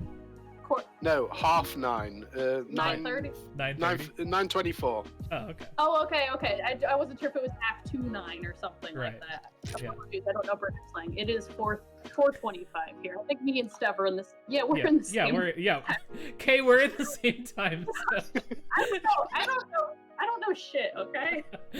You're doing great, dude. Okay. I'm gonna go return Peepers to his cage because he's getting hangry. That's Ow. fair. Oh, Yeah. he's very cute though. Yeah. He's a terror when he gets hangry though. What He a just good- bit my face, so Oh, buddy. I'll be right Oh, back. buddy. Yeah. Yeah. No, we're like I try not to put you out at ridiculous hours of the night, which is why I figured I would just literally, my plan was, I was actually playing Mario Maker yesterday, so I was like, I'll just DM Judge like after I'm done with Mario Maker and just be like, what's up? And then you had mentioned it, you're like, oh, am I the guest? And I'm just like, well, actually. Because I just thought you were gonna bring in like the Blood or like one of your mods or something, you know, like the Right. American lot. Because and I hadn't heard anything, so I just assumed it wasn't me. Like, It was like you say that as if Sam and I plan any of this like well in advance. fair. I had a conversation with Astro today about like when he can come on, and that's like the farthest in advance I've planned fucking anything for any of this shit. You have to though, because Astro's like getting Yeah. up at 4 a.m. You're gonna be like Right. supping beers. He's like got a coffee in hand, like, all right. Yeah. Stay tuned for whenever we bring Astro on. I'll talk about that once we've ironed it out, because we didn't even get to finish because he had to go to sleep. Oh, you're gonna Yeah. interview Astro? Yeah, absolutely. Yeah. I didn't realize there was an interview when you brought it on. I was like, why are they asking me all these questions? I thought we were just Real gonna talk real about talk things. though. Fucking neither did I. That was just... Like Sam just started like fucking giving me hot ones questions. I was like, where are my wings? Yeah. Right. Well, that's the thing. Like, we didn't really have a plan, but we think we talked briefly about how, like, you know, it'd be cool to get to know like people from our community, right? Because like people know like Salmon Mine's deal. Like we aren't very secretive as far as like what we're fucking about, right? And so like, you know, like the best way to get to know y'all is to do like goofy fake interviews. And so like So that's why Sam was doing the hard-hitting questions. Okay. Right, I'm Sam- kind of glad I wasn't here for that. hitting you with those hard questions about what video games you like. I was saying he was like just asking me all these questions. I'd not prepared anything. He was like, "Oh yeah, so I know you like this. What do you think?" I was like, "Whoa, do you want to just like ask about my childhood while you're at it?" Yeah. Well, I didn't mind. I'm happy to answer anything. Just fucking give me a warning Yeah, before I it's do like- it in front of 5 people. Yeah, it was a whole lot of like we didn't really plan much of anything. We were just like, we just want to get cool people that we think are cool and we want to hang out with them. And this is our excuse to hang out with them. Yeah, not to be like, so tell me, do you think you had a happy childhood? Like, Yeah. Not that I'm here Drake. as someone with like almost a psychology degree to like psychoanalyze y'all or anything. yeah, jeez. Yeah, there's a literal therapist on stream. Yeah. At any given time, there are 2 to 3 therapists in this channel. So Kind of terrifying. Like, one of the first times I went on the Jackbox stream, because I think that's how I kind of started getting introduced to you, because Yeah. Kevin was like, "Oh, I have a group of friends that are doing Jackbox on Fridays," and I'm like, "All right, cool." Like the second night, I think I told you, like, "Yeah, I think I'm gonna shave my head," and 3 people were like, "Are you okay? Do you want to talk about? Do you need to talk?" And It's I'm like, just- "No, it's literally this it's is normal literally for just me." it's literally just because we care though. That's the thing. I know, no, and it's sweet, but it was just kind of like, no, what? No, Yeah. it's cool. I'm just gonna. I have short hair already. Don't worry. Right. Yeah, it's all right. Could be worse. I could say I'm gonna shave my head. That's how you know something's wrong. Oh, geez, yeah. Especially now that we have the backstory of you have always had long hair. Yep. No one's ever known me with shorter hair. I guess actually, Sam and DeBlad and Wrecker knew me while my hair was growing out. Yeah. Because my hair is naturally super curly. So Yep. so while it was growing out, it was just a giant fro, right? It goes out and then down. Yeah, and it took me a while until it was long enough that I could like actually tie it back. And so like while that was happening during my like sophomore year of college, that's when I met Sam and DeBlad and Ford and Record. Sorry, I'm like, should I use people's like Twitch names? Should I use people's regular names? I don't fucking know. No one uses my Twitch name because it's too dumb and long. So We can call you Frog, but I don't know how you feel about that. Yeah, Frog just seems like a bit of like I wouldn't call anyone Frog as a name. It'd be as like a sort of a child insult. Yeah, no, Stev is fine. Frogs are good. Frogs are good, but you don't want to be called one. Yeah, they've been calling me Stev ever since like they met me. They've just dropped the E off my name and decided that was a thing, and I've just kind of rolled with it ever since. You know, Yeah, that is weird. I've been meaning to ask you if you prefer Stev or Steve, and I never did. Literally don't care. Yeah. Whatever Oh, you word. want. I'll happily answer to both. Like so here's another fun thing about mine and Sam's friendship is that pretty much as long as we've known each other, people have gotten the two of us confused. Because while we were in college, right? We went to college in New Jersey. We were both the Connecticut music therapy kids with names that start with S. And so ever since we met each other, people have been confusing us. Come to we went through all our internships, we went through everything, and now we ended up working for the same company, right? And our boss, who we lovingly call our glorious overlord, she constantly gets the two of us mixed up, and she feels awful about it. And meanwhile, we're over here like, nah, it's fine, who cares? You guys look absolutely nothing alike, so it's just kind of the association of the two music therapy kids from Connecticut. Yeah. Yeah. Oh yeah, DeBlad, you are just DeBlad. I'm sorry, like that's how I've always known you. Yeah. And what if someone says John? I'm like, who? People thought Ford and you were dating. Yeah, I could see that. Nah, you guys are great though. These guys are the nerds who taught me. These are the ones who taught me magic. Like I played magic super casually and didn't touch it for a while. And then actually I think Ford was the first person of the group of us that I met. I met them, they taught me magic, and they all play very casually, and then I started playing competitively when I met Party Bees, who has been in chat, my buddy John, who you've met because he's been in Jackbox and stuff like that. Yeah.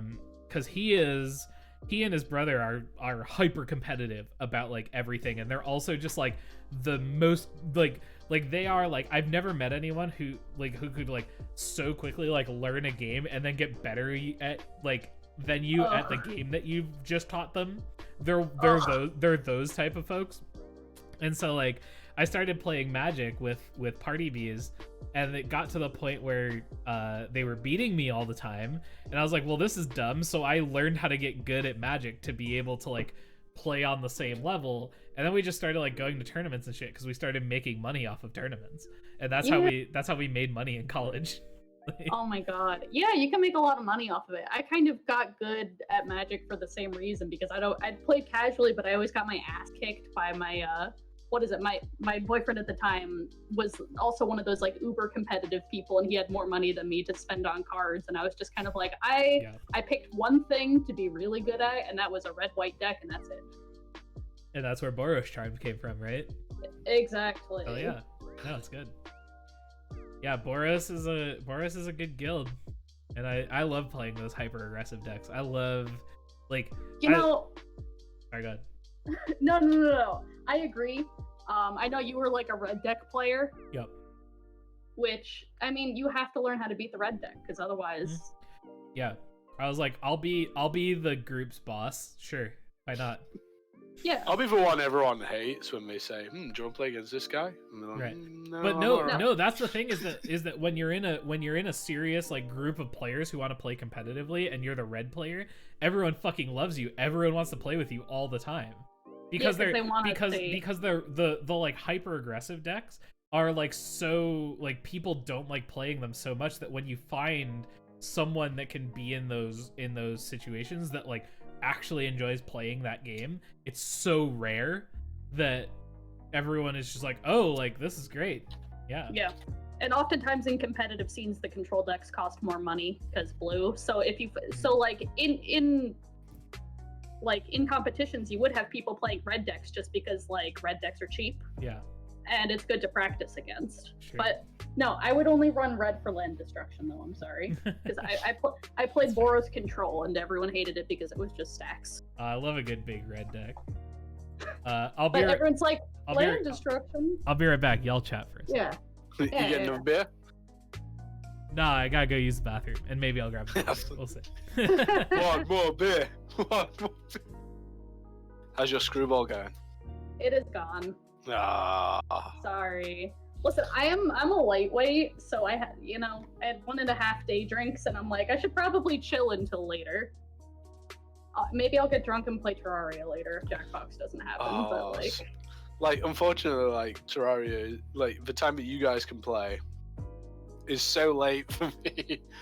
Yeah. I might stay up tonight because it's Friday. Fuck it, and I think I might be playing Black Crusade later anyway, which is about midnight. So. TCRPG, I can play Terraria at the same time. Fuck it. Yeah, I mean, whatever the hell you want. Because, like, normally, like, the only reason I'm here is because normally I work from, like, 8 to 5 or 8 to 6, but I took off today because fuck it. You guys' work hours are so long. I mean, here's the thing. I'm salaried, so, like, I'm salaried 40 hours. Yeah, but, like, it's usually 45, 50 hours. But, like, I don't mind it because I actually I enjoy my job. Like, weirdly enough, I do wish, listen, like everyone else, I wish I got paid more, but like, that's the thing about, it's like I have flexible hours. So like I told my boss last week, hey, I want to take next Friday off. All right, sure. Hey, I need to take a half day tomorrow because I got a doctor's appointment. Okay, sure. So it's like a trade-off for flexibility, you know? Yeah. Like, it's just so mad because like, you're like, oh yeah, I'm just salaried like 40, 45 hours. I'm like, they're like 37.5 and it's fine. They don't really make you do much more than that over here. Like, yeah. Work culture over here, like, this is my first time in like a really corporate work culture, and it's definitely weird. Like, my sister, studied overseas in Germany and Austria for like 1.5 years, and then I was telling her, yeah, I wouldn't mind like immigrating to Germany someday, and she's like, the work culture over there is so bad. All they ever care about is work and putting in more hours at work. And I'm like, that's how it is in America. like my boss works like 80-hour work weeks. Like, I would rather die than do that, but like 50 hours is like 45, 50 hours is like whatever. I'm back. What up? Something with a 30-hour week I would do though. Hell yeah. Any other job I would be going crazy, but for this one I actually don't mind. Yeah. 30-hour work. Are we talking about the amount of hours you work in a week? Is that what I missed? Yeah, no, Yeah. he was just saying he felt it was crazy, like how many hours we work in a week. Because I mentioned I work like usually 8 to 5 or 8 to 6, Yeah. and I'm like, 9 Yeah. while 4:30. oh, Yeah. Sometimes, like, because I work from home and no one cares, I just clock off whenever. If I've run out of work to do, then fuck it, see you later. Right. listen, I'll just working from home- shitpost and stream. Yeah, listen, working from home a lot. If I'm not in a meeting, like I have the stream open on one screen and I'm fucking around while I'm doing data entry stuff, you know. So it's kind of nice. Yeah. Yeah. Yeah, Sam and I have a weird work week because we divide we have what's called the difference between like clinical hours and administrative hours. Yeah, Where we have a clinical rate, which is the time that we're like physically in sessions, compared to like, you know, the time that we're just like doing like charts or like progress notes or shit like that. And Yeah. so for us, like it's not unreasonable to have like a 20 like clinical hour work week. But what that actually means is like, you know, that includes the time that we're like driving to places and driving around and shit. So like a 5-hour day for me is more like a 12-hour day because I'm like driving to different places, or I'll like drive somewhere and do some sessions, and then I'll have like 2 hours to kill before I have to go be at this other place to do more sessions, that sort of thing. Yeah, and you said you weren't comped for travel time. Yeah, no, that's why. So like we have a slightly higher clinical rate, which like bakes in the travel time. It's supposed to like bake in what we're making, like the travel time, but it fucking doesn't. It never does, and I mean that's a problem with most medical practitioners.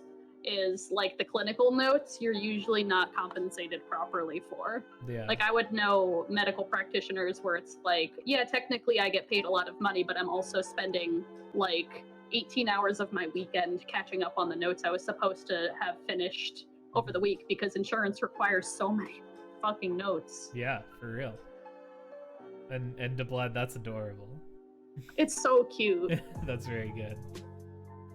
Second, I'm a chicken. And I'm grateful that I have a job that That is like very let me work from home, but it's just kind of like I do wish I had more time to do like I don't know. I haven't knitted in forever.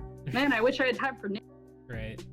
Yeah, we're sort of, so like the idea of like telehealth is not a new thing in the world of therapy, but it's a new thing in the realm of music therapy. And so our practice, like many other practices across the world right now, are like really like pioneering the concept of telehealth and music therapy in a lot of ways. Yep. Which has led to all sorts of interesting results. And like in some ways it's a lot less work, and in some ways it's a lot more work. It's like, oh yeah. I mean, you were telling me about your ultra specific issue with Zoom. yeah. Oh man, Judge, do you want to hear my ultra specific Zoom issue? I use Zoom every day and I hate it so much. All right, so here is my very specific qualm with Zoom. Zoom has been implementing a lot of features to make it a more accessible and like better video platform for video conferencing. Sure. Absolutely, it's doing great. However, they recently implemented a feature, and they auto turn this on by default, where it auto mutes background noise, you know? So if you're right in front of the camera, or right in front of the microphone, no problem. But if you are like off to the side, or if there's like background noise, like if a truck like drove by and we were on Zoom right now, Zoom would auto mute that noise, which is a good thing. If you're video conferencing with people, you don't want to hear the like fucking dudes like TV in the other room. Like that's dumb. I very specifically do Zoom with group homes where all of them are in one Zoom call, And it's just like the manager will call me and I'll do like a music therapy session with them where they put me like up on the TV and I'm able to like talk to them and like do song requests and discussions and stuff like that. Because of this very specific thing, this very specific auto muting if they're not in front of the mic feature, I now can no longer hear my clients in Zoom. and so what that requires, the fix to that, is for me to convince the manager of the group home, who is not very technologically versed, to be able to get into not just the Zoom sound settings, but the advanced Zoom sound settings to disable it. And let me tell you, as of literally yesterday when I saw them, I still haven't been able to do it yet. No, teaching... That's the worst part about all of this, is trying to It's the most teach oddly other people how to specific use thing. Yeah, but just trying to teach people how to use the technology is Right. my worst nightmare. Yeah. And like, I don't fault a lot of people for not knowing how to use tech, but some people it's just kind of like, well, can't you just do it for me? And it's like, no, this is your internet settings, okay? Yeah, sometimes I literally can't. I would if I could. Yeah, I would love to be able to reach through the internet and fix your problem, but alas. Yeah. Psych. Right. So, we've spoke a bit about what I do. I'm kind of curious, how does like music therapy, like what is the sort of, and I suppose it's probably different depending on the group, but what sort of like, it's going to come out much worse than it is, but I don't mean it like this. What's the purpose of musical therapy? Not in that, like, I understand its use, it can make people feel better, but like, do you do it for people to like, you know, help them get over like mental illness? Do you have to do it to people to like, you know, they can't move around much, so you just encourage them to get a little bit of a boogie on? Do you feel like, I mean, when you say it like is that, teaching someone recorder like helping with a specific neuro problem that I've not really thought about? Right. You know, I'm just curious about like the more in-depth sure, reasons for why it's a thing. Yeah, absolutely. The broad answer to your question is yes. I asked like 17 questions and it's still appropriate. yeah, no, it is. And the slightly more expanded answer is music therapy, which is what Sam and I do, is the use of music-based clinical interventions to be able to facilitate the accomplishment of clinical goals. So for instance, if a client has a goal, blah, like it could be like pretty much anything. It is our goal as music therapists to design, or do our best to design an intervention plan for how we can use music to facilitate them achieving that goal. And therefore, what Sam and I do is, as you can imagine, incredibly fucking broad. Like we work with all different populations. We work across, like we work all over Connecticut, the state we live in, right? And we do all sorts of different stuff. We work with all different age ranges. And like what we do varies wildly, because we can be like hyper customized to whatever we're doing. The best example that I usually give is not this year, but last year. My Thursday was about an 8 clinical hour day, and it started with not preschool, but like a preschool group. So like this was a group for like 3 and 4 year olds who like weren't in preschool yet, but needed a place to go during the day because like parents needed to work. And so they had this like sort of like preschool school kind of setup, right? And we would go and we would do music therapy with them. And so I started with that, and I ended my day at a veterans hospital working with older folks who are veterans who like were dealing with a as you can imagine, a completely separate range of issues. So like with the kiddos, I'm focusing more on like music as a tool for encouraging motion, encouraging social skills, like being able to like talk and facilitate a discussion through music and through discussion and like, you know, that sort of thing.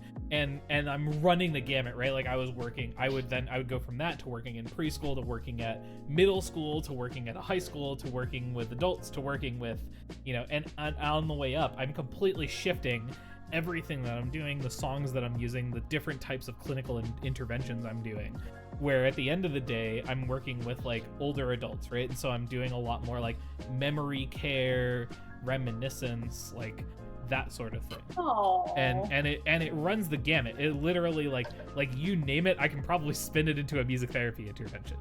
And so it's rather broad. That reminds me, like the music, like playing songs that people with dementia like would have remembered at their time, like helps jog their memory, doesn't it? Yeah. So here's the thing. There's all sorts of different examples of this, but the short of it is brains are fucking weird. So Alzheimer's, I'm really passionate about like music therapy with older adults because growing up I had a grandmother who lived with us who had Alzheimer's, and so I like spent a lot of time around that population. And Alzheimer's clinic, like what it is it's a chemical attack on a certain aspect of the brain, and that's what like that like attacks a certain area of the brain which will like fucks up your ability to remember anything. Music, specifically performing music, so like either like playing an instrument or even just singing familiar songs, is one of the only known activities that engages all of the aspects of your brain at once. When you are, even if you're not like performing, even if you're just singing along to a song that you like, right? You know, fucking My Chemical Romance comes on the radio and you're like, yo, fucking crank, I'm not okay, I promise, I fucking love that song, let's go. Performing, hell yeah, singing along to that song is one of the only like activities that you can do that activates all areas of your brain at once. Therefore, Alzheimer's patients who can't remember what they had for breakfast can, in fact, sing and remember songs that they learned when they were kids. And so, like, yeah. So we're That's like so big cool. into that sort of shit, like being able to like facilitate, you know, Alzheimer's. Like we can't. A lot of that kind of stuff, we can't cure it, right? I can't cure Alzheimer's. Nothing can, as of yet, at least, right? Like, I'm working on it. Don't worry. Yeah, I legitimately, I hope someday that you can, but like no one can cure it, but we can use music therapy to slow the onset of it in a lot of ways. And so, like, yeah, that's a lot of what Sam and I are doing. Like, so the answer of what is music therapy is, it's a little bit of fucking everything, honestly. No, that's fair. Because, like, the way I've heard you, like, jokingly describe it is, like, having a bunch of kids and playing, like, Baby Shark for them and stuff. Right. I'm like, is that therapy more in that, like, it helps them, like, physically? But like you said, it could be everything. Yeah. I mean, it's mad that, like, I knew that, what is it? There's no like cure for Alzheimer's or Parkinson's, stuff like that. Yeah. I did a paper on it on like my second year because they're technically relatives of something called a prion disease. Yeah. Which is like, it's a whole other thing. Yeah. This is a mad one, and if we're still on this topic at the end of this rant, because it's kind of weird for me to spin off of it. Sure. I'll tell you a little bit of story about what I wrote about. By all means. But I did a couple of weeks like work experience in a nursing home. Like first day they put me on like a dementia ward. Yep. It was like, you didn't warn me about it. Bear in mind I was like doing it at college, like my college, which is like 16 to 18 year old sort of education. I was doing that because at the time I was like, fuck it, I'm gonna be a nurse, I want to go help people. Hell yeah.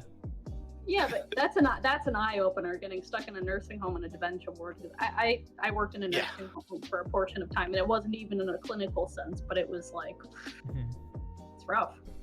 But like they took me on as like a paid employee, bear in mind. I wasn't doing this like through college. I went there, I was like, I'm doing this, I'd like to do this. Can I have a job? And they're like, sure.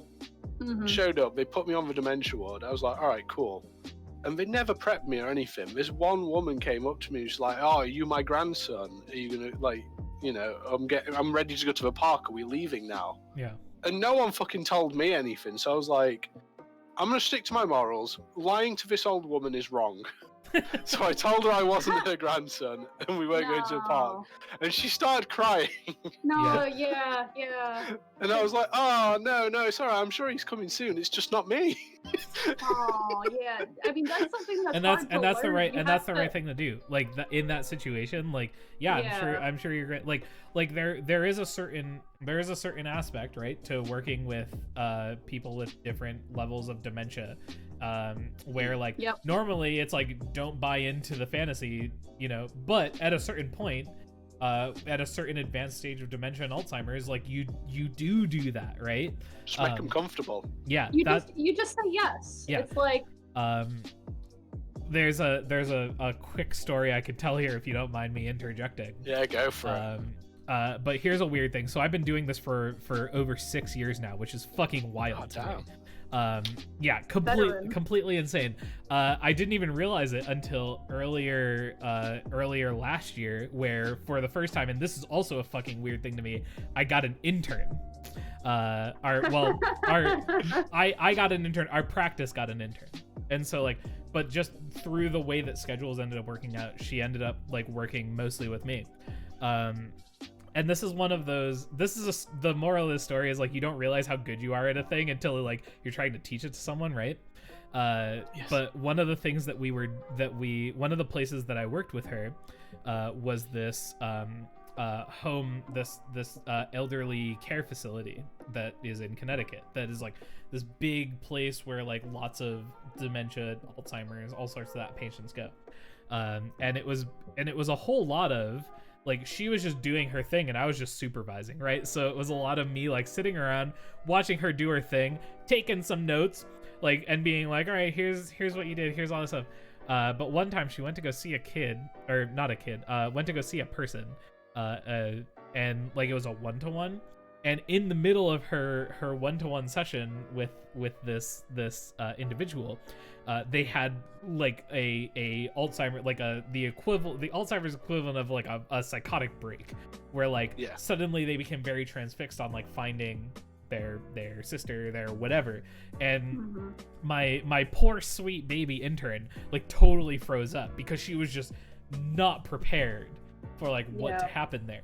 And then at that point, like, it became a whole lot of like I told the intern to like, okay, like hold on, like, and I stepped in and I started talking, I know you're looking for your sister, don't worry, like I just talked to her, she's gonna be here soon. In the meantime, can I play you some songs, that sort of thing. And that's the kind of shit you have to do. Like you have to buy in and redirect and buy into the delusion to an extent that it calms them down, because at that point, like especially with advanced dementia and stuff like that, like you're not looking to cure that shit, right? There is no cure for that shit. That's Judge, that's your job. Get on that. Cure that shit. But like that's the kind of thing that you have to do, and it's like one of those moments where like you don't realize how good you are at a thing until you're like thrown into it,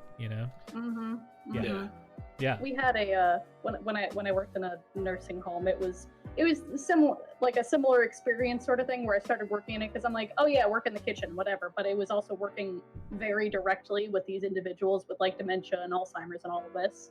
And it was just, I had this moment where it was like this woman was rolling around in a wheelchair and she's like, I'm gonna go visit my husband. And I'm like, okay, go have fun, dearie.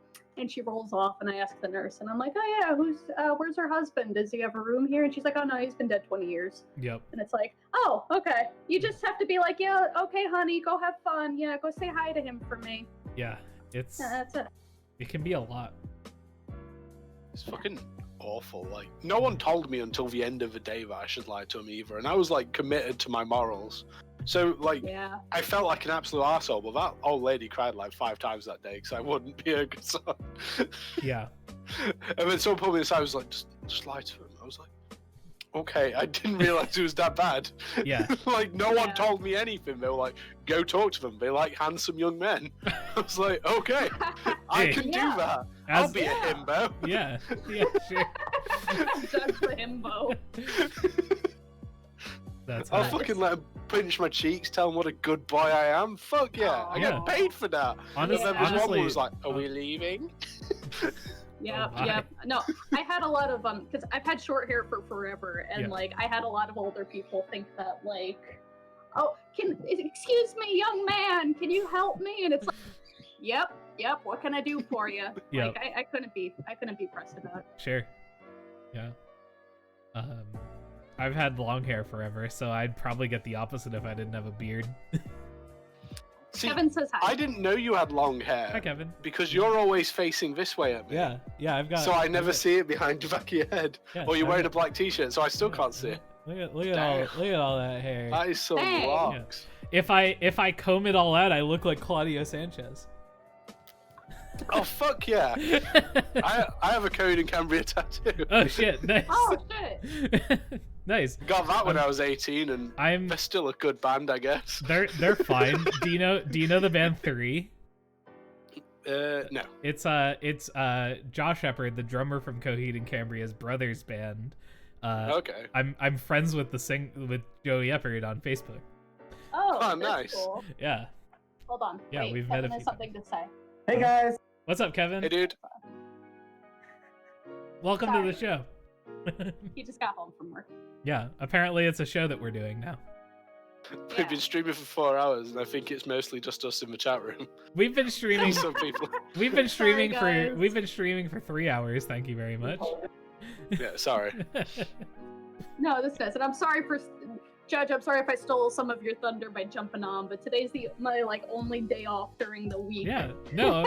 What thunder! I came here to chat shit. I didn't realize it was about me. Yeah. I No, just this came on to like. I was like, fuck Yeah. yeah. Yeah. I want to Gwen, hang out with my boys. yeah, and The Gwen's Judge still the here. himbo show. And DeVlad's Hi, still Gwen. here. Yeah. I Gwen. regret saying himbo now.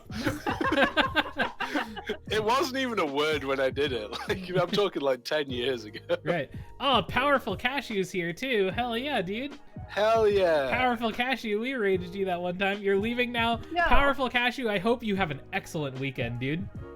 Yeah, have a fucking good one, dude. Hell yeah, dude. Fucking, what a powerful cashew this man What a- is. What a The cashew. absolute power. Mhm. Yeah, absolutely. Powerful Cashew, if you ever want to be on the show, hit me up in the DMs, but... Kevin's very Why the excited hell about not? what? About cashews? No, about the platinum angel card. Angel. Oh. He just went, oh my god, I forgot about that. Yeah. The Platinum Angel, hell yeah, dude. The I pocket just platinum angel. You've got tons of shit What? to talk? Yeah, dude, hit me up. Hit me up in the That's why I'm DMs. here. We'll chat. We'll do some scheduling because this is literally our Yeah. pilot. This is our pilot episode.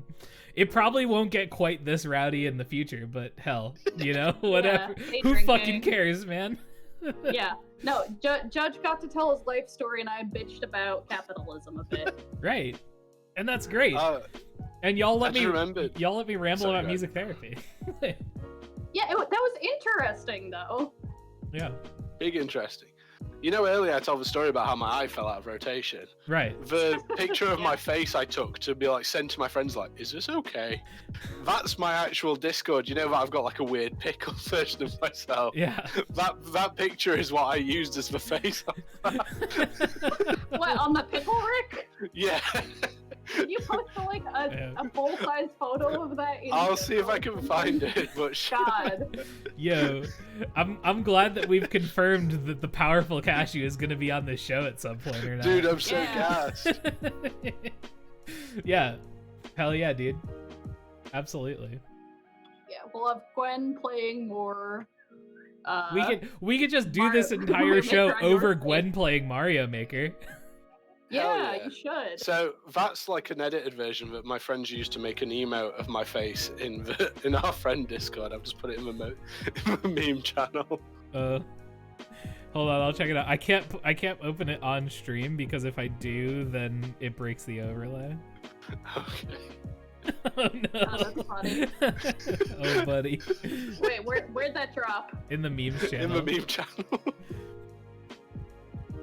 Yeah, we gotta reach out to Checkpoint Professor. Yeah. Oh all my these... god. That's terrifying, If you want to see any of the interesting shit that we're talking about, come join our Discord channel. No, that one's going in bye-bye. That's fair. Yeah, delete that shit. Okay, I have to go order dinner. I'm totally gonna get barbecue. But this Hell was yeah. nice. Hell yeah, dude. Thanks for having me. Dude, I'm so hungry. I'm I gonna go also eat need to some- order dinner. Bye. Yeah. Kevin says bye. We're Bye. gonna go order some chicken Bye, wings. Kevin. Bye, Kevin. Alright. All right. But I'll see you guys later for maybe Jackbox or Terraria. Yeah, I figure yeah. I figure we'll hang out at 8 o'clock, and if people show up for Jackbox, cool. If not, we'll just hang out and play Terraria. Hell yeah. Cool. Alright. See you later. All right. Take it easy. Well, Separate can be overlay again. now it's just us. Yeah, the overlay's broken. What are we doing here, Mr. Bread? Are we also gonna call it, or are we gonna? If you want to call it, I'm happy to call it, but I've got nowhere to be and Well- I've got nothing to do. Well, here's the thing. Let me tell you, Mr. Bread. I just opened beer number 3 like relatively recently. Oh my god! So let me fix these. Oh overlays. shit, you're in the doghouse right now. Not doghouse, dog bed. Yeah, Two different things. I'm all over the place. Everything's all over the place.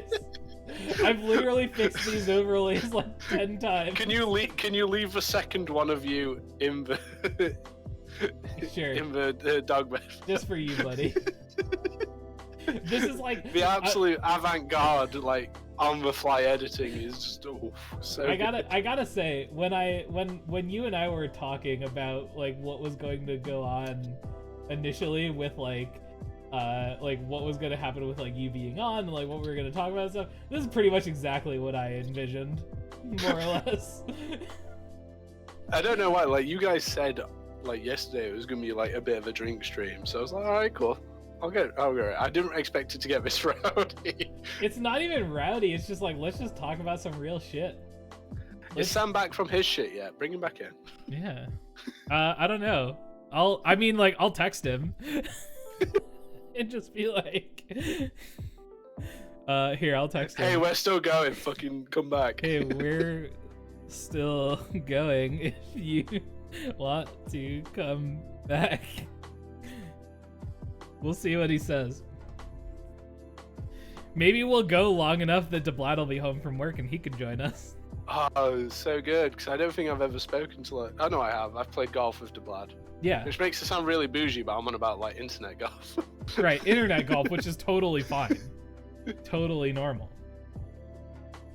Yeah. Let's see. I gotta. Oh man. This is a thing. Now that I've had a few drinks, I'm passionate about getting us to be like relatively the right size. It's a whole thing. I'm dude. looking at it and I'm like quite big. I can't tell if you're too big or if I'm too big. I think this is relatively same. I think we're good. It'll be fine. Yeah, I think we're good. I'll try and get a green screen for when the rotations like it goes full circle and I'm allowed back on again. Dude, don't even worry about it. Green screens are so passe. I'm literally. Oh no, but they're so fun. Like, I know I got like a bit of a decorative background for this on purpose. Like all my TTRPG books are there, and I've got like that little cactus. Oh, I should show you this. Our last painted for us. It's like a what's little that? dice tower that is a Cthulhu. Oh, that's amazing. Yo, Trying to like actually hold it on camera because looking at stream is like 5 seconds too late. right. I could No, just that's- open Discord and see where. No, that's good. Hell yeah, dude. Crushing Hell it. yeah. Yeah. Yeah. Are you a Lovecraft enthusiast? Not hugely. You know my stance on people who do bad things. Sure. Yeah. Right. Right. Like- I think you and I are probably similar in that like Lovecraft as a general person was a shitbag, but like cosmic horror, like fucking sign me up. Let's go. Yeah. Yeah, 100%. Yeah, Love yeah. me Like some- I love cosmic horror and being like spooked out my fucking pants. Yeah. But... One of the saddest things about current WoW was that they were bringing in the old gods, which I don't know how much like Warcraft lore None you at know. all. It's the only MMO I've never managed to like get any form of like Oh man. addiction to. Oh man, well if you ever want to chat World of Warcraft, like boy howdy. But like the thing about the old gods are these like giant like ridiculous cosmic horror Lovecraftian entities. And so they brought them in for like the ending of this most recent expansion. And the whole most recent WoW expansion has been a dumpster fire, which is why I say, even though WoW It's is been like that way since Burning Crusade, right? no, like there have been like pretty much solidly in WoW, like every other expansion has been good since Wrath of the Lich King. Like Wrath of the Lich King was great. Cataclysm was bad. Panda Town was good. Warlords was bad. Legion was good. And then the current expansion is but like they were bringing in for the finale of it like these like cool like cosmic horror entities, and I was like so excited about it, and they literally just fucked it up. They just shit the bed on it completely. It was really unfortunately. Yeah. If you want to talk about shit the bed, like I spoke earlier about Secret World, right? Right. And you were like, hey, why don't you recommend this? Yeah. They sort of cancelled the version I play to release a free-to-play version, which has like totally different systems in terms of gameplay and upgrades, but is the same story and worlds. So you could go play it, and I'd say go give the free-to-play one a try if you've got nothing going on one day. Yeah. But they absolutely shit the bed so hard with it. They were like, oh yeah, we'll do this, we'll get like loads of money, and then we'll be able to bring out more content for it, which is ultimately what we want, like more story. Mm-hmm. And then that just didn't happen. they didn't make any money, so they didn't make any new content. Now both games are dead. That's unfortunate. It just breaks my heart, my dude. Yeah. Gwen redeeming play this eventually. You want me to play? She wants Sexy Brutal, isn't it? Yeah, you want me to play Sexy Brutal? I can do that. I've got it on. I bought it on Switch.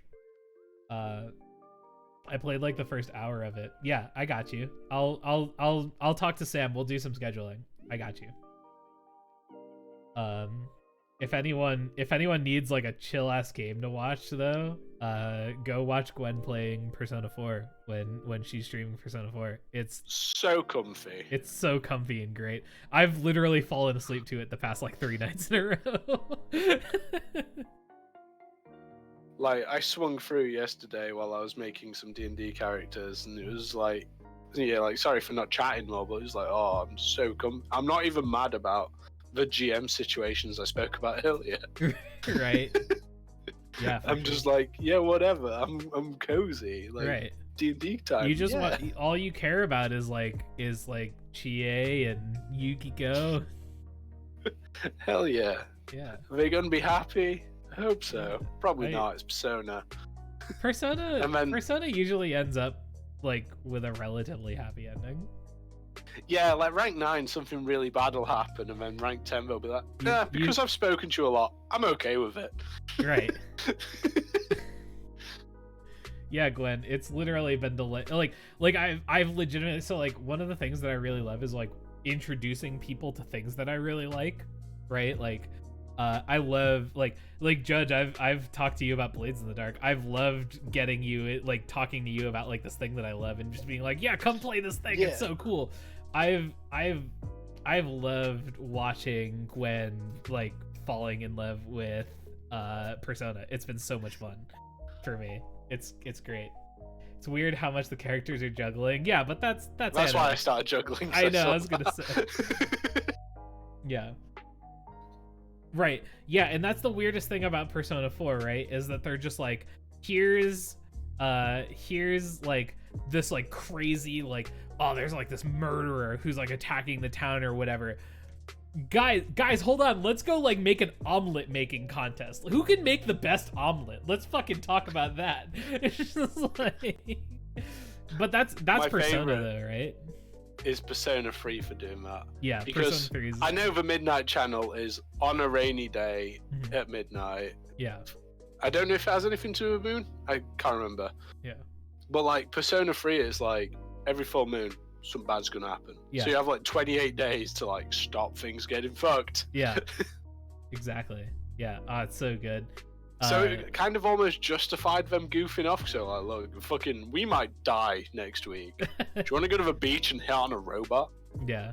Persona 3 was crazy, man. So mad. Persona 3 was a lot. Yeah. I love Persona. I'm not 5. going to spoil it in case they come out on Steam and Gwen decides to play them, but fucking It'd be like the great. bathhouse scene. I would love to see Gwen play Persona 3. I've been either wanting to play Persona 5 or make Sam play Persona 5 because I'm convinced that Sam would fucking love Persona. It's Pokemon, but with like occultism. Yeah, and like an actual like good story, like a well-written story. I'm convinced that Sam would fucking love Persona. But the only reason I haven't been like super adamant that like he play them is like with the rate at which we generally stream, it would take him a fucking year to finish Persona 5. Even if your entire schedule was Persona 5. Exactly. Yeah, because all other streams cancelled, just Persona 5. It would take us like a year because we stream for like 3 hours at a time. You want to redeem for? If you redeemed for Persona 5, it'd probably be me playing it, honestly. Which like I wouldn't even be upset about. But I would. I think I jokingly threatened to do it, and then we were like, "No, it's not fair. It's like 700 hours." I think you and I literally talked about it, just being like, I mean, like if you really want to redeem for it, like I'll play it, but like we'll be here a while. Because it's not even like, you know, because like with the redemptions, the general idea is like we'll play it for a few streams, we might not finish it, but like we'll give it a fair shot, and if it's like a thing that we're enjoying, we'll finish it. But with Persona, like it'll probably be a thing we like, right? It'll be a thing we enjoy. It'll just take us for fucking ever. Like how long did it take us to finish Yakuza? And that was only 30 hours, and we were here for like a month and a half. So good. Yeah, dude. Yakuza 0 was crazy. I'm so bummed I like wasn't really in a place to like watch them most of the time, just because it was bad time zones for me. I think. I'm sorry. It's alright. It happens. Well, like weird time zones. It's just lucky that this works out for us. Right. Yeah. This is great. I'm enjoying this shit. Like this used to be my fucking VTM hours because like Sam would do like one stream a day, one game a week sort of thing. So it'd be VTM every Friday around this time. We used to work though. That's the thing, right? Like, yeah, exactly. Like I was fucking off like in a town like 2 hours away from us, like in their school system all day on Fridays normally. Yeah, but yeah, I would love to be able to play those like all like those kind of games, and it's just like a lot of it doesn't quite line up, unfortunately. Like if Do you want to get the chat fucking heated? Want to get the chat heated? Yeah, let's go. I'm in. Best Persona characters, go. Well, okay, so we would have to do it in the context of 4 because that's the only one that Gwen knows. Yeah. Plus, right. I don't think Gwen can get heated. Too calm. Yeah, I was gonna say, I bet you Gwen says the fox from that side quest. The problem is with 4 is I don't know it, so like, yeah, okay, a fox. Okay, so here's another thing. I can't talk about who my favorite Persona character is, nor can I talk about why they're my favorite Persona character, because Gwen hasn't gotten there yet, so it would be spoilers. So no heat today. No heat today. I'm in a couple of Persona shit posting groups, and the heat there is just... The next time that you're on, we'll be able to talk, because I assume Gwen will have finished Persona 4 by then. Yeah, and that's what I'm here for, is like watching Gwen play Persona right now. That's literally been like most of what I've watched this week outside of streaming. Vlad, you should play as well, or at least get your wife to do one if she's not got much on. She's got the time to do it now. Yeah, right. Like, if you've got the time to put 100 hours into a game, we gotta get the wife Vlad stream. Hell yeah! I'd drop my Twitch Prime because Astro bought me a sub because that's funny. In the 5 minutes I was unsubbed. Because my Twitch Prime hadn't like revalidated itself yet. I'm looking forward to when we can get Astro on here and I can just chat shit with Astro. I'm so gassed. Yeah. Like the dude seems like the best. I know, but, like, right? Also a mess at the same time. Right. Like he's up till like 2-3 a.m. Australian time, just drinking, and he's like, "Yeah, I fucking send ships to space. I build rockets. Yeah. I'm like the director of his business. He's literally smart. He's literally building the mission control center in Australia right now. That's fucking rad. That's crazy. Yeah. Yeah, that's sick. She's not a gamer girl. She might still like Persona though. Yeah, it's just edgy Persona. Yeah. Edgy Persona, edgy Pokemon. It's just Everyone edgy. likes Pokemon. It's just Pokemon in high school. Yeah, it's good. I will say one thing I really like about Persona 5 versus the other Personas is the fact that you're allowed to get to the end of the relationship link and not be like, you know, I already have a girlfriend. I don't really want to bone down. Right. I'm good. Yeah. Like one of the cool things okay, here's one of my favorite things about Persona 4. We'll talk specifically about Persona 4, and I'm gonna talk in context of like things that Gwen has already seen, because I don't want to spoil anything for Gwen. Yeah, absolutely. You don't want to ruin anything. Yeah. So I've talked in Gwen's stream about how I love Persona 4 because it's literally just therapy the game. And it's just about these characters having to confront their like the worst aspects of them, like not the worst, but like their like dormant personality traits just like turned up to fucking 11, right? And so like one of my favorite Persona characters ever, talking about favorite Persona characters, is Kanji. I like from Persona 4.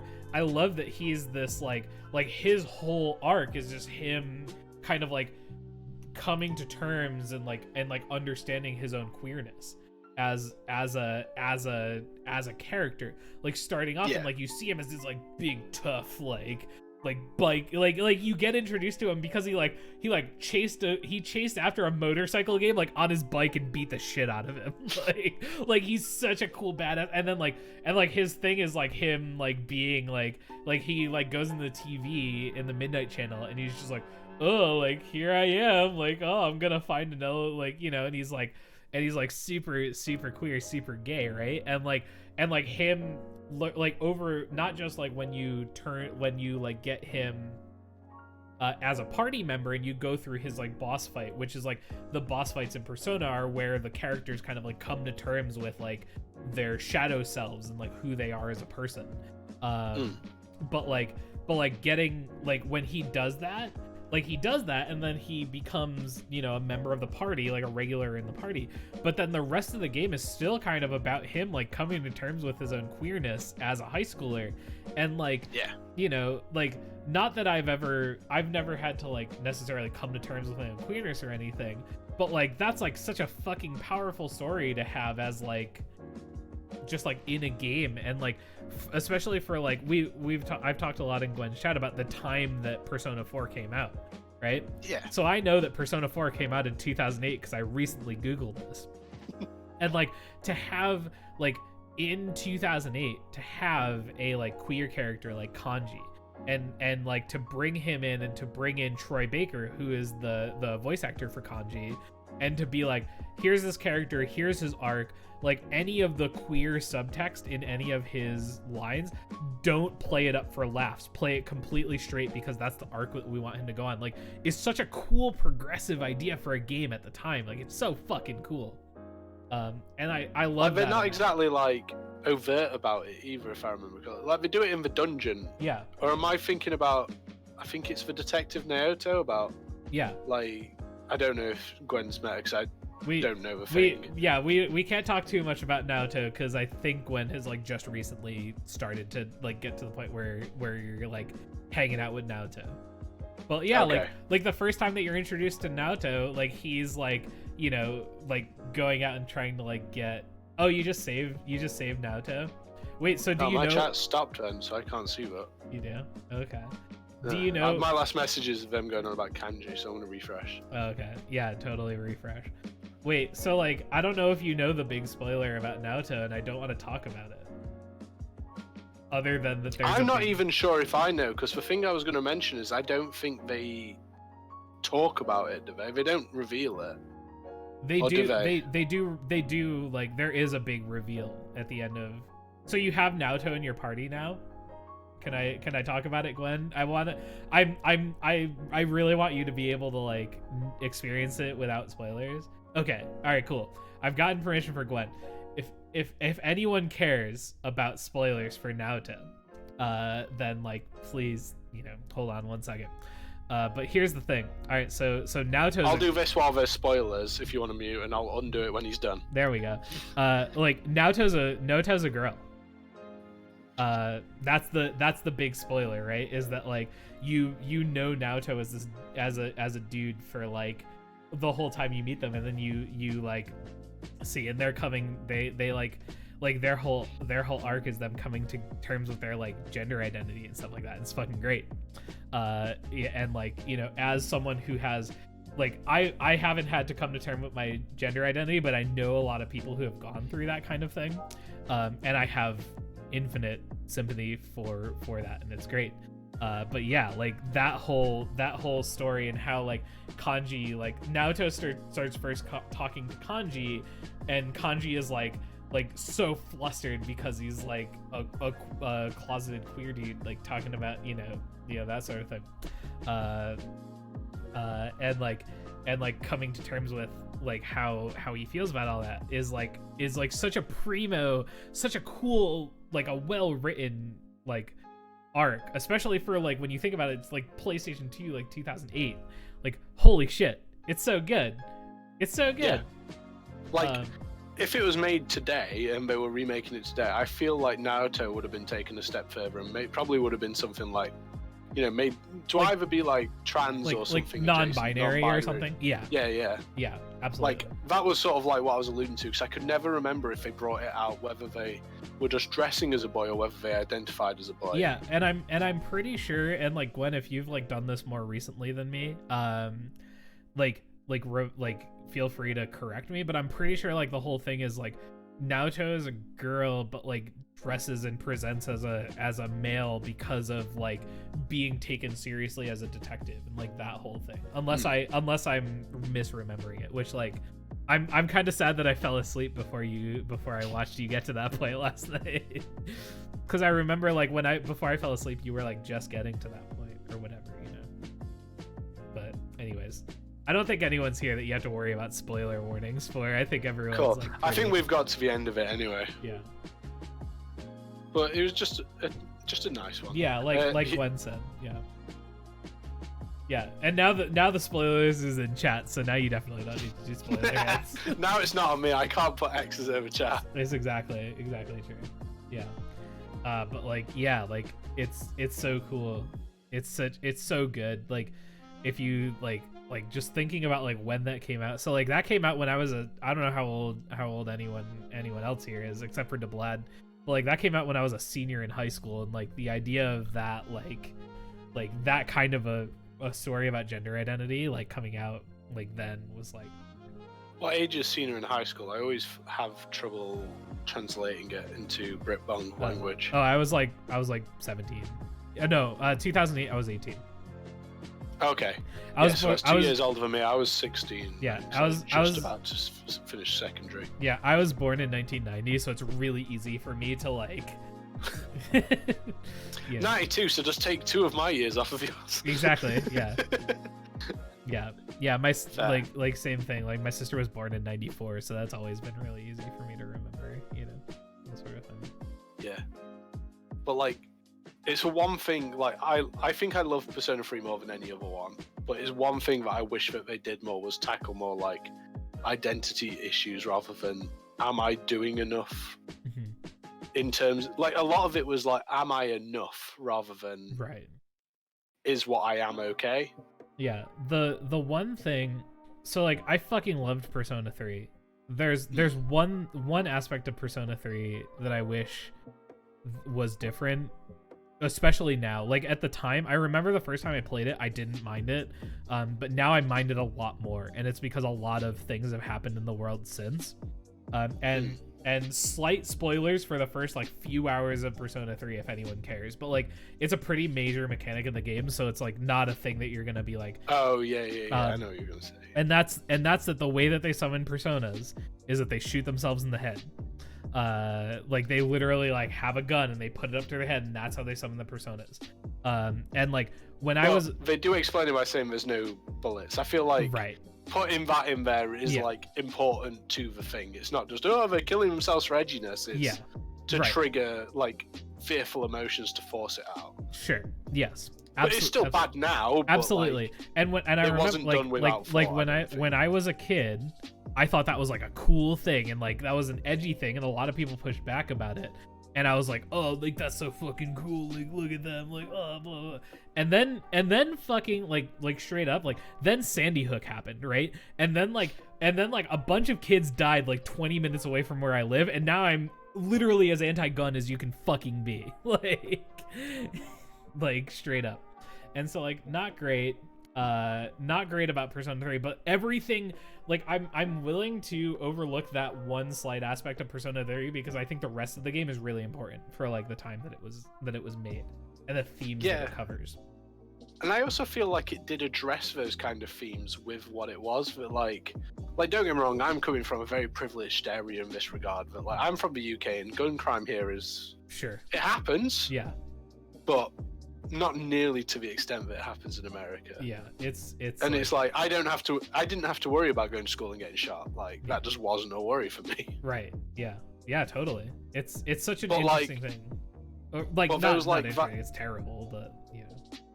But there was like almost like that global hopelessness from our generation during those times, because like 9/11 had happened, and I think Persona 4 came out maybe 2005, 2006. Persona 4 came out in 2008. I think Persona 3 came out in around that time. I'm gonna Google it.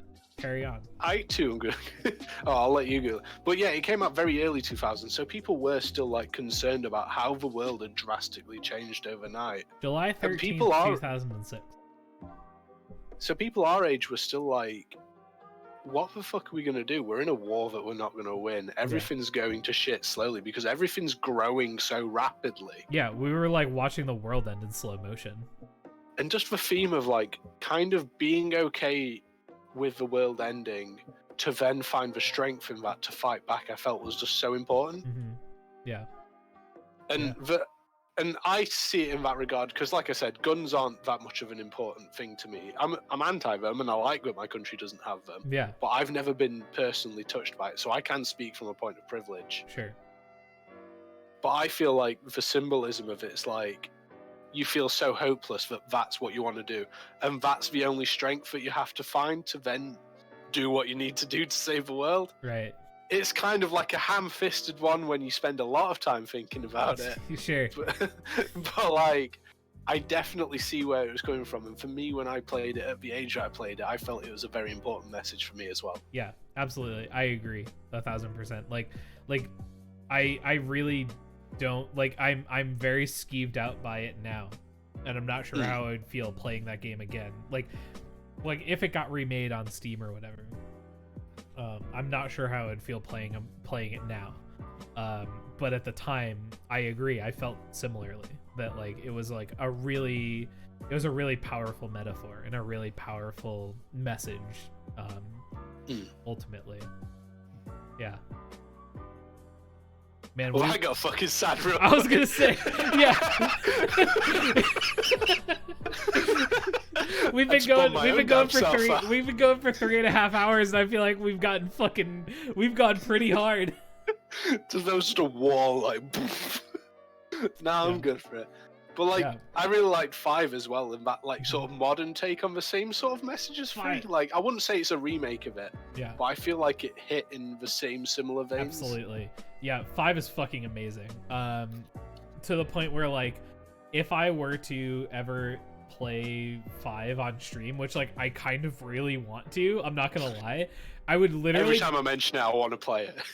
Same, like Royal came out, and every time I've talked about it, or I've talked about it, like the DM in the game, in the campaign that I'm playing right now is playing it, and he's like talking about how great it is, and I've like watched a bit of like some streamers that I like playing through, and I'm just like, fuck, I want to play this game again. Oh man, it's so good. But like, I know I'd have to block out like almost like 100+ hours for it, and I'm literally, all right, like no, like there's only 4 of y'all in the chat right now. It's just you, Judge. So like, it's like I don't think this is like this is some super secret behind the curtain shit. I literally put the spoiler tags up for it. Right. I literally might just like carve out another time frame in the stream to play Persona 5. Yeah. I might just start literally getting up at 6 again to do 2 hours of Persona before Mario. Dude, I literally could. Like, I was thinking about like either getting up early or staying up, like doing like a late stream of like Persona 5. Like maybe when like Gwen, like maybe when like you finish Persona 4, I was like, maybe I should play Persona 5 again. Like, fuck, it's so good. I love it so much. Just like the modernized themes of rebellion and standing up for things that you believe in, and then again, it has some of the identity stuff for some characters, some of the am I enough. I feel like it takes what it's learned from the previous games. And I am including like 1 in this. I've not played 2 just because of how awkward it is to get the full story. I never endeavored on it. I never played 2. I never played 1 or 2, honestly. 1 is really good. It's much closer to an SMT game than it is a Persona game, but it is so good. The first There's SMT 2 campaigns. The first SMT game I ever played was Nocturne. See, I've never got through Nocturne, actually. I want to. Nocturne was crazy. I played like literally every could, other one. You could get Dante as a demon. Yeah. Fuck yeah. I remember memes about it forever of getting Dante and Knuckles again. Yeah, what a good time.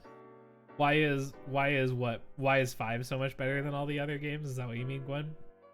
Oh, I think they mean why is like Persona so much better than all the other games. Oh. I don't know. Like, as in, like, all other games, not... Alright, go ahead. Oh, menus. Right, yeah. The menus in Persona 5 are fucking crisp, I'll say. They pick an aesthetic, they nail it, and they make the menus interesting a part of the aesthetic. Yeah, and I actually, one of the things that Gwen and I have talked about on her stream is how like the Persona 5 menus I think will influence games going forward for like a while, because if you look at, so like Sam and I have just been playing Pokemon Sword and Shield, right? If you look at the stylization in a lot of those menus, it looks a lot like the similar aesthetics, and I think that's going to be a lot going forward, because like you slap Y, everything sort of like closes in. You press Y, it slides off to the save menu. You not two things, you slide in and you put lines on diagonals, and like fucking crisp graphic design right there. It's so good. Yeah, it's so sick. So good. Yeah. But like, yeah, I mean, Persona 5 is just like if Persona 3 was like this really good, like really like telling a lot of touching on a lot of themes that like really resonate with like, you know, us as millennials and stuff like that. And Persona 4 was kind of like the continuation of that, and like bringing that into like a slightly more modernized version where we like take out the allusions to gun violence, and we like bring on like crush cards. You know, we like bring on a lot of that kind of stuff. Persona 5, in my opinion, is just like the fucking refinement of that genre. Gwen, thanks for hanging out. Good to see you. We'll probably be finished, I don't know, relatively soon. We've almost gone 4 hours here. Let me know when your beer's empty. All right, yeah, I'm on beer number 3, and I'm like 3/4 of the way through it, so we'll go until I'm done with my second beer. I was saying, I have all of this, so don't wait on me. All right, sounds good. Yeah. I feel like you and I could just sit here and chat shit for like apparently hours. And I'm happy to. Right, yeah, same. But yeah, Gwen, thanks for hanging out. We appreciate it. Yes. Now it's like, I'm pretty sure DeBlad's the only one in chat where she's hanging out now. Just talking to him about a thing he just does not care about. I can't join in with Magic deck chats because I've literally played one deck and I never learned about what anyone else was doing, so I was poor. You're fine. I don't know if DeBlad ever got super into Magic either. I know he was playing when I was playing, but like, dude carried like a fucking Magic the Gathering sort of style condom in his pocket for forever. Fucking fallen angel. Yeah, you wanna pop in and just come hang out with us? Yeah, fuck yeah, dude. Yeah, dude, come on in. You've got the shit. You've got the. You can have a dog bed. You can replace Steph in the dog bed. Yeah, DeBlad's a mod in this channel, so he can just pop in whenever the fuck he wants. Yeah, come on in. Oh man. Should we just like wait? So here's the thing. Hey, there he is. What's up, Blad? Hello. Hey, dude. Oh, dude, you're super quiet. Hold on. Yeah. I'm gonna pump it. Well, I'm in my car. You're in your car. Yeah. Real high tech streaming. Yeah, I just plugged work. That's good shit. Wait, so were you like typing answers to us while you were in your car? Cause like, don't text and drive, dude. I'm driving. Alright. Driving. I'm sitting in the parking lot. Okay. All right, dude. Yeah, come chat with us. Should we just like? Do you guys want to just end the stream and just chat? I mean, we can do. No one else is really hanging out. Like, Yeah. speak Yeah, now I mean, if you want us to keep streaming, or Yeah, forever hold your silence. Yeah. If anyone else wants us to keep streaming, I was the only one left. I left. I'm pretty sure. Yeah, I like can have two Gwen's still in the chat, but I think just lurking. Yeah, like let's just hang out and chat shit. Fuck yeah. All right. Well, Shitty. Oh, look at me. Haha. there you go. Yeah, look at this fucking handsome My lad. double glasses. The double glasses are powerful, dude. All Oh, right. it's so good. Yeah. So right. Power strong. move. Yeah. Gotta show the people on the road who's boss. Exactly. All right. This is what everyone meant when they said that you'd beat him in a fight. So we're gonna end the stream and we're just gonna hang out and chat shit. So I'd like to thank anyone who may be listening, if there's like a VOD or anything. I'd like to thank everyone for coming to the inaugural episode of Between Two Ads Extended Edition. Apparently, there'll be more of this show, I guess. God, I wish I could be a guest in every episode. It's been so much fun. It was super fun. Yeah, dude, we'll chat. We'll do some chatting. But for now, we'll bid the internet adieu. Goodbye, everybody. Toodaloo skis.